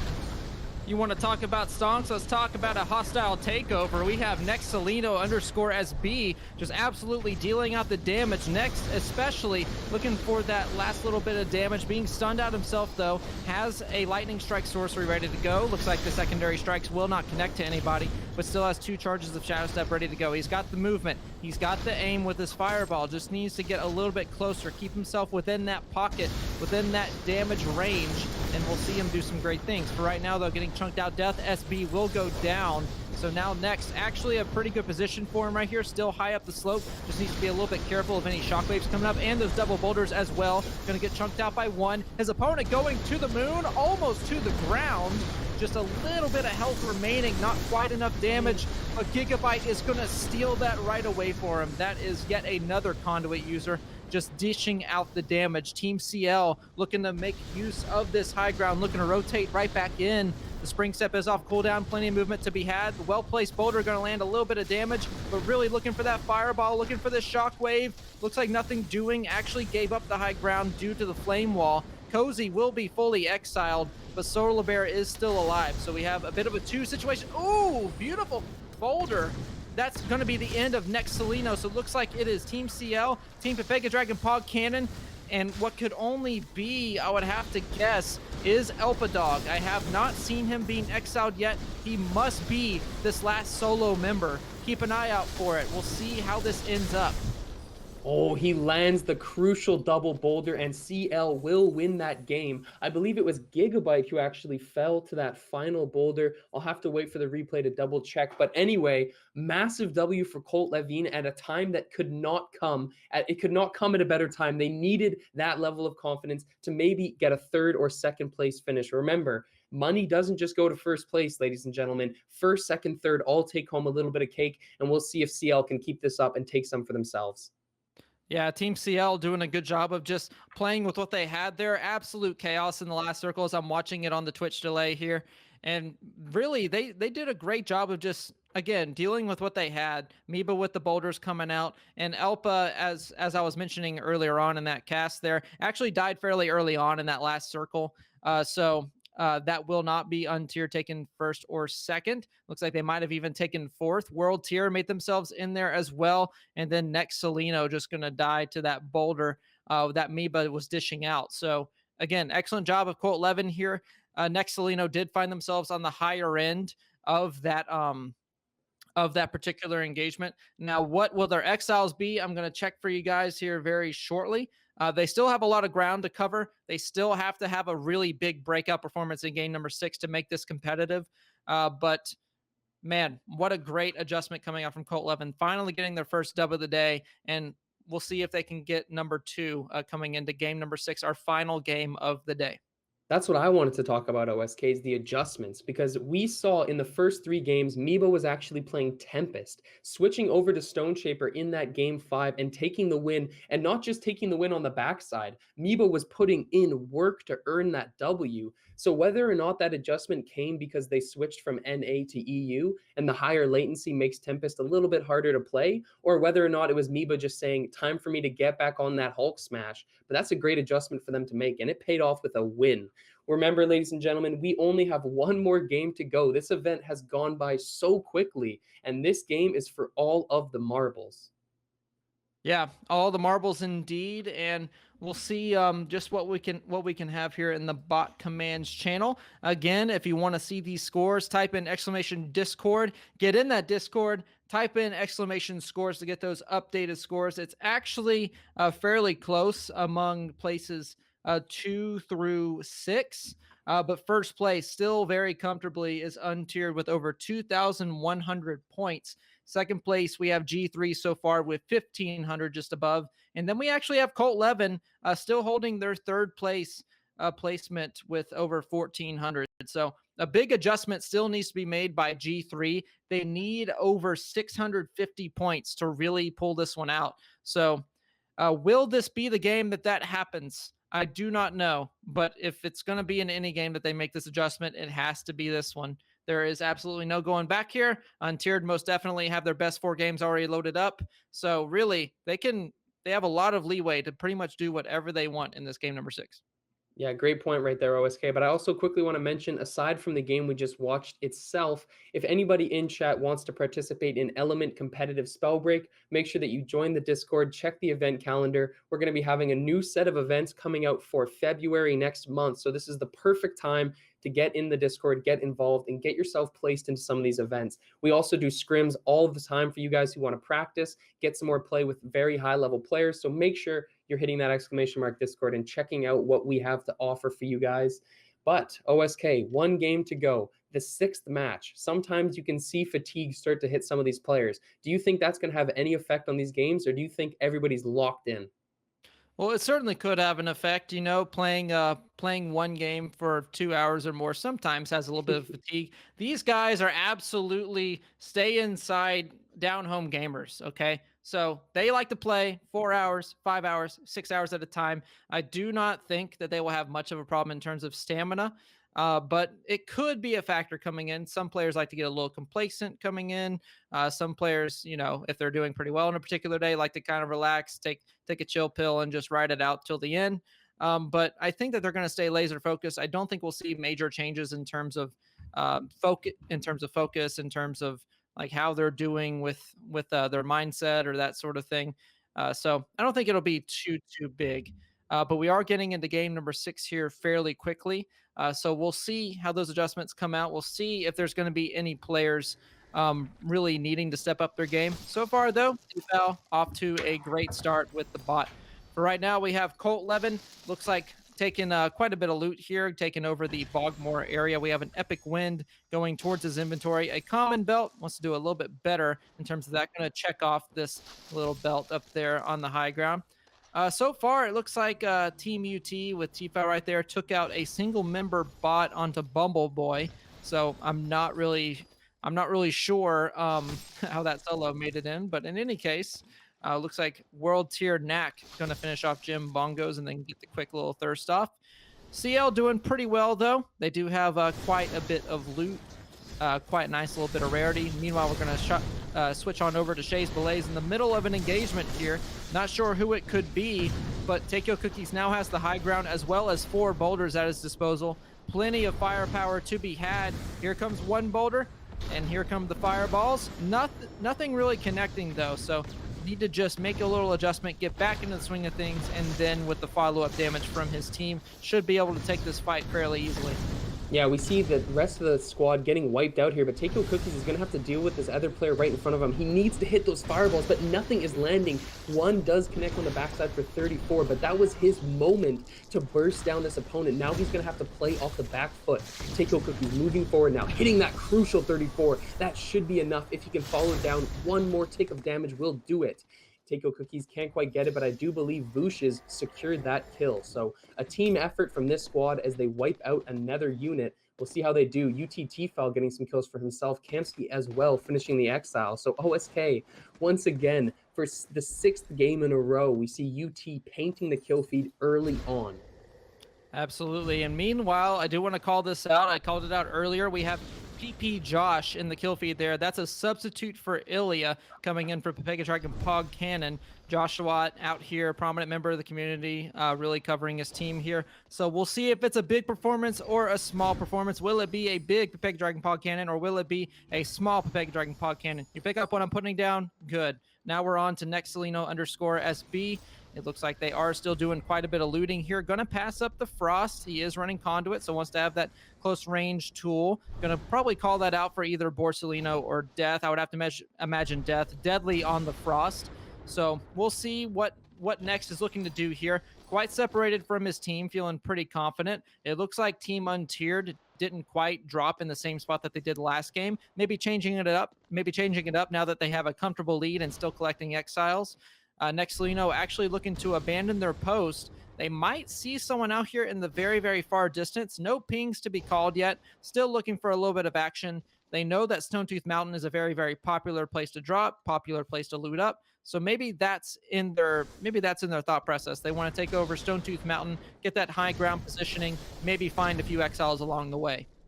And now we see World Tier, another team that is criminally underrated in my opinion. They're a fantastic trio. Let's see what they can do in this fight. Primo landing some major damage. Multiple shockwaves with a fireball on top just bursts down that opponent. Let's see if World Tier can be successful in chasing down the straggler. And they see that they're following through. Nice usage of the dash rune with momentum from Primo to get a bit of extra boost. And that is Braden the Bagel going down to no ace on the final kill credit. Really great job from World Tier, switching off focus, bursting down this opponent and quickly finishing that exile. But maybe it wasn't quick enough, OSK. Primo just took a massive frost shot. Doesn't look like he knows exactly where it came from, but he will finish the exile.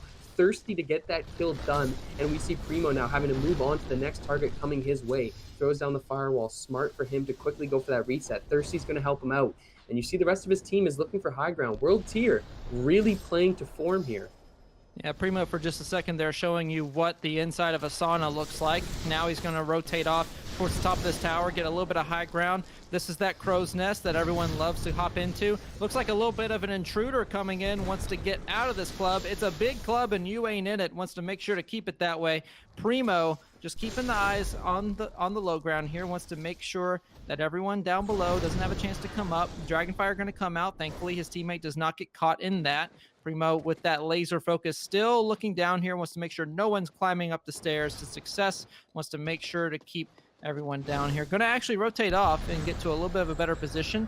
Looks like they are opting for the Halcyon side of things. I cannot tell if it's an early zone rotation or if it's just a play that they want to make. Shockwave will be shut off quite close, but that almost certainly is going to be a bot going to go pad the stats there. Stood absolutely still, no fight left in him.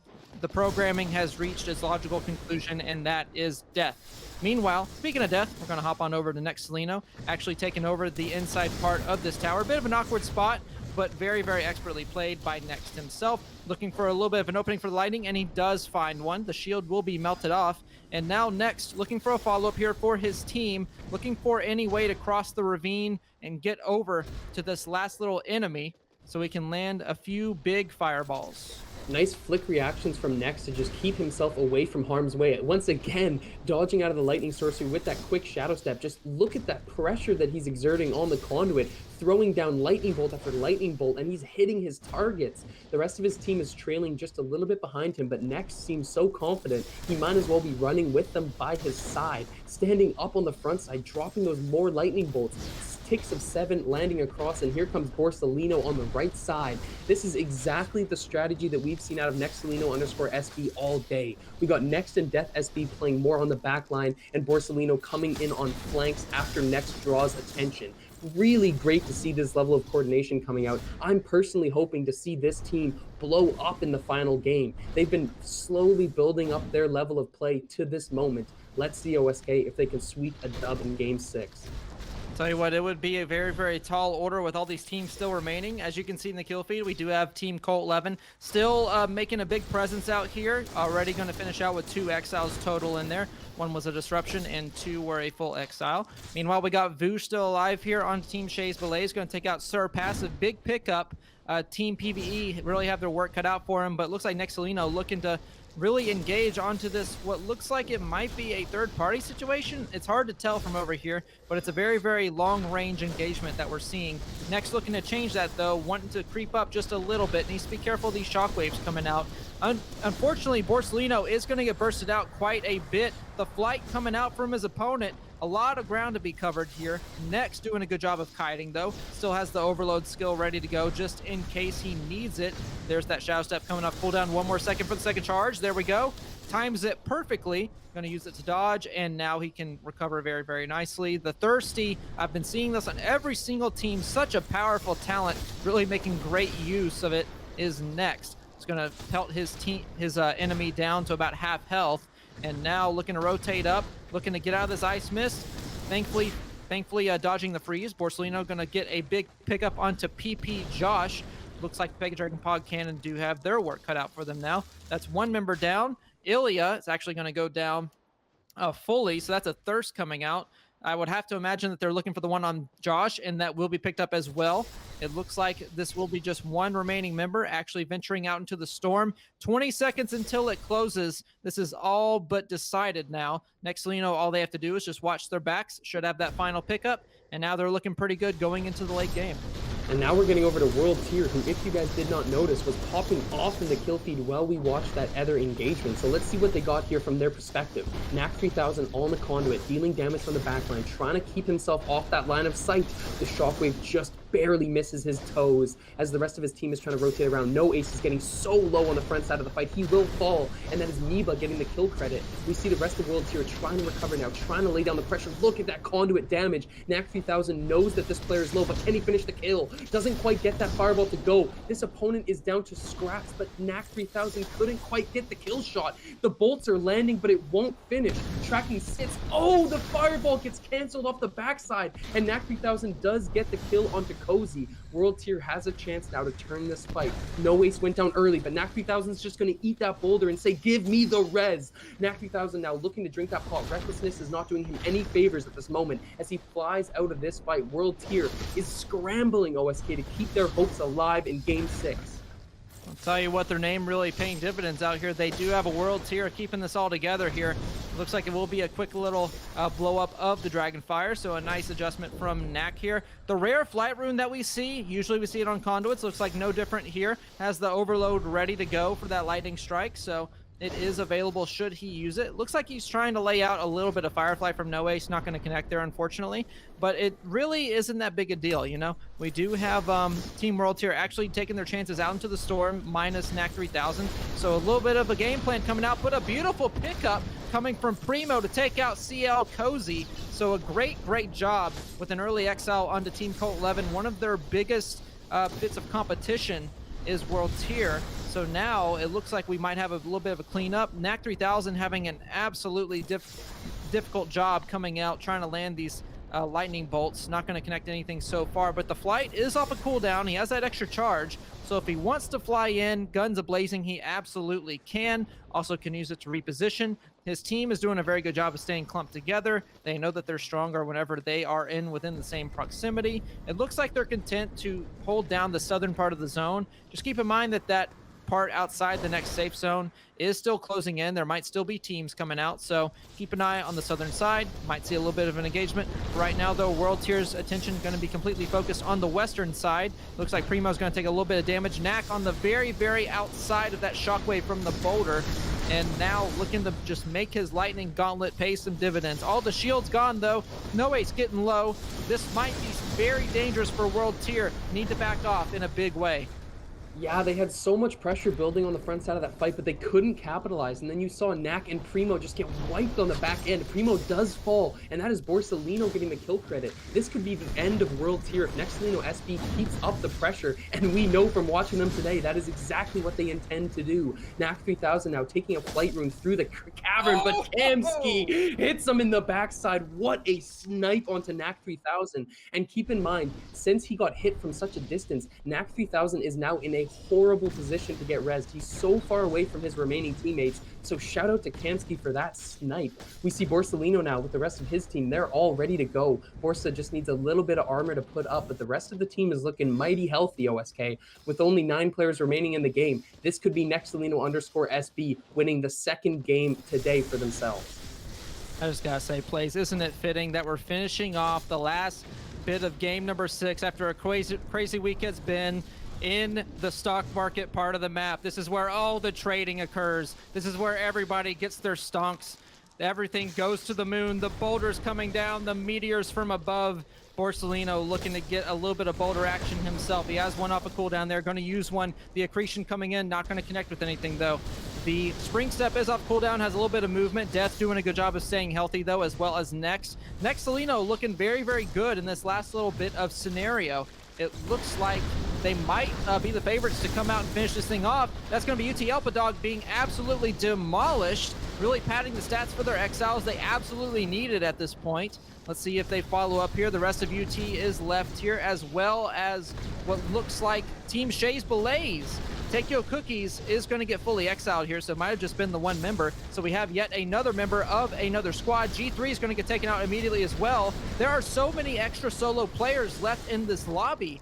So many players vying for that placement spot. Who is going to be the last one on the menu is going to be the question. But Team Untiered and Team Nexalino SB doing an absolute great job. They actually got the res off to Elpa. Plays this absolutely giant pickup. Let's see if they can push this advantage and make the comeback happen.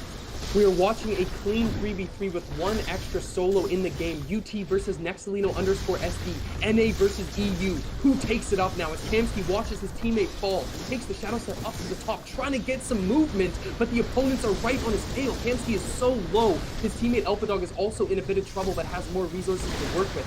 Getting over to Borsalino as he plants it onto Kamsky, getting that crucial disrupt. Can they finish this game and win game 6? What a fireball from Borsalino, landing that one through the sky. This should be their game to take home, OSK, and what a way they've done it. It seems that Gigabyte has made his way into the last circle. Veg Dragon Pod Cannon taking 3rd place in this game. A lot of damage coming out. That's going to be Elpadog being taken out. That's Team Nexalino going to take game number 6. That's game number 4 and game number 6 in their winning hand. And that's a lot of damage, a lot of exiles going their way. Will it be enough to tip the scales in the standings? That will be left up for these final scores as soon as they're calculated. Going to be a few minutes for us, but what an absolute banger of a last game to finish off with for this Element Winners Cash Cup trios. It looked so good for a second there after UT got their res, but then they got too close in that small circle, and Borsalino and Nex just dropped so much damage onto UT when they were compacted in one area. What a change of pace for that final fight. That was a clean 3v3 between two of the top teams we have in competitive Spellbreak. Borsalino was hitting air shot after air shot, and that is just all I can ask for the final game of this Trios Cash Cup. As you said, OSK, we're going to have to wait a little bit as we calculate the final scores. We will show those live on stream, so don't go anywhere as we wait to see what the final result is. I think we can all be pretty sure that Untiered may have secured that first place finish, but don't forget that first, second, third all take home money. So those other placements matter quite a bit. Yes, they do. If you want to buy yourself a nice little bit of gumball machine, you got to make sure to get up in those standings. So we're going to see who really made their effort here known, who's going to take home something after these 3 weeks of competition.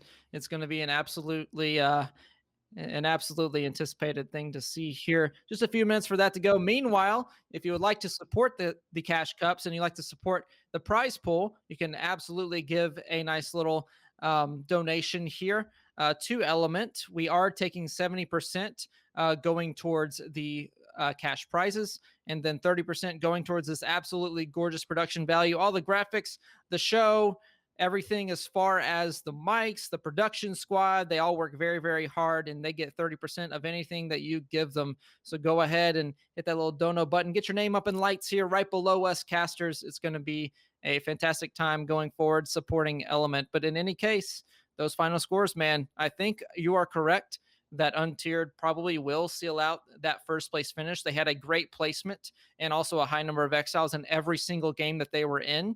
But second, third, fourth, fifth, those are all very, very close together. So who really stuck it out to the end? Who's going to have those 4 best games out of 6? It's going to be a very, very tough question to ask.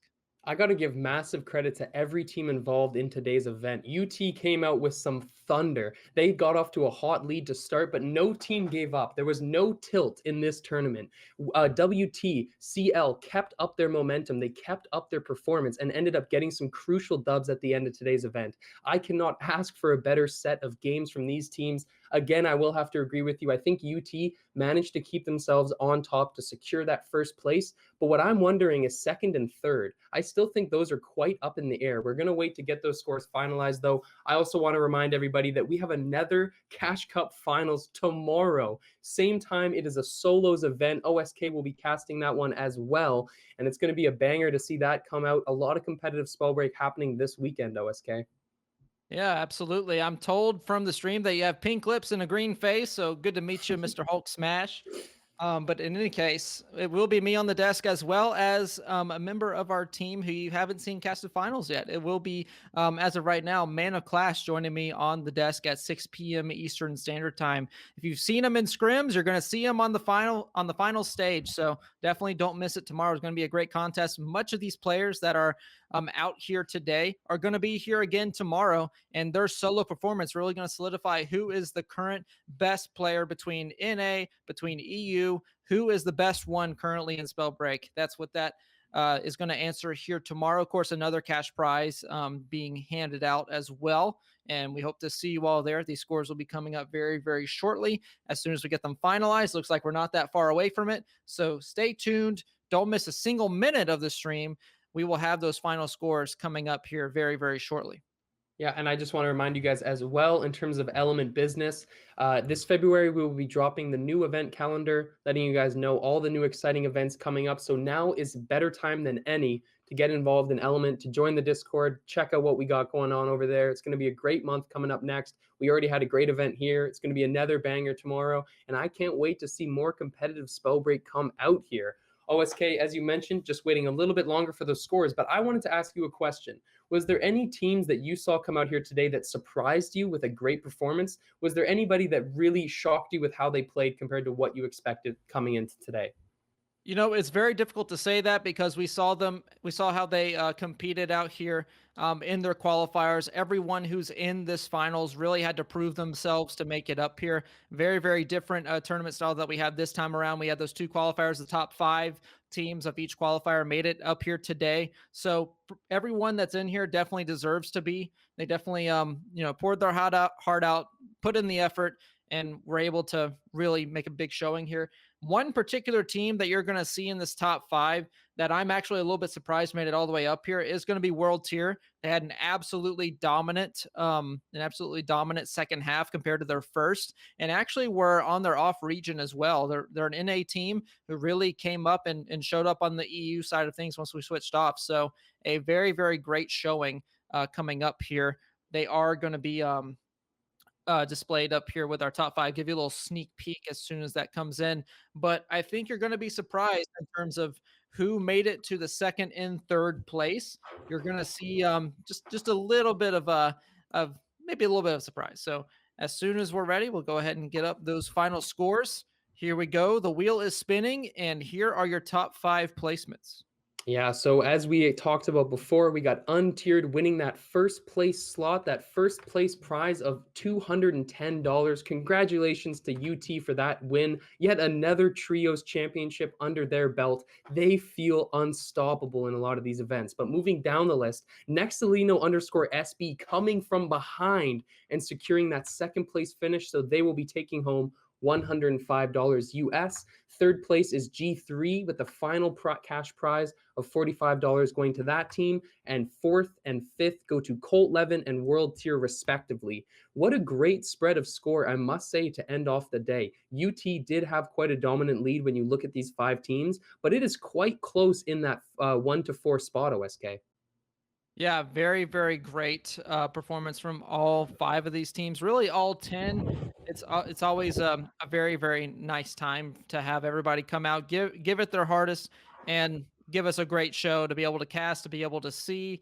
And we're just very, very thankful for everyone who came out, competed, and everyone who came by to watch the stream. Thank you guys so much. Thanks especially to you guys who happen to give to Element as well as sub to the channel. We're going to have a little bit of stats to break down for you. As you can see, I'll break it down for you. The lighter colored stats are going to be who had the best individually. In terms of every category that we have here, we have single game highest damage, highest exiles, total damage, total exiles, average exiles, and then the darker colored ones are going to be which team did the best in each category. So as you can see, notably, we have Gigabyte outside of Untiered getting the single game highest damage. We have what looks like Meba getting the single game highest exiles for Team Colt 11. Great individual performance from him. And as a team, you actually have Team Nextelino SB tying Untiered with the single game highest exiles, beating them in terms of the single game highest damage, and then Untiered will sweep the whole rest of those categories. And we'll have another graph up here ready for you. If you like pretty colors, if you like other ways to look at it, here you go.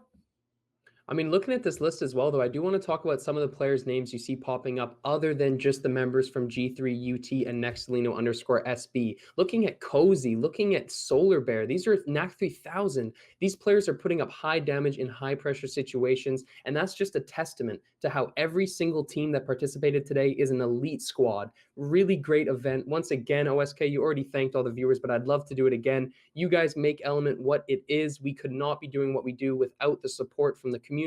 Even more beautiful, pretty graphs to come up here. OSK, why don't you break them down with that big brain of yours?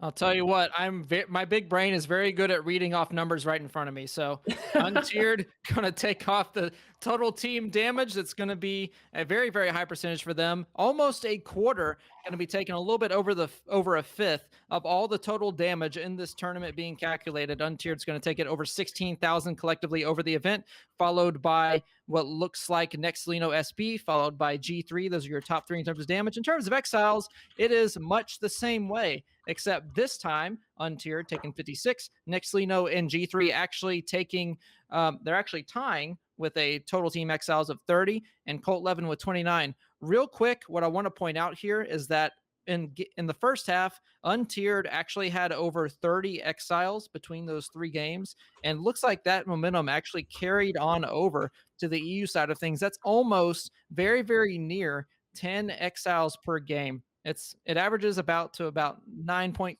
9.4 ish exiles per game. So just think about that next time you're in the HoloLens. You see a name like that, might want to keep that in mind. They're probably popping off. But in any case, great job to everybody who showed up today. You can see all your stats here. Always room for improvement. So hopefully next time y'all come out here, we will see a different result. But a very big legacy being created by Team Untiered. I don't think they've lost a single trios event that we've had.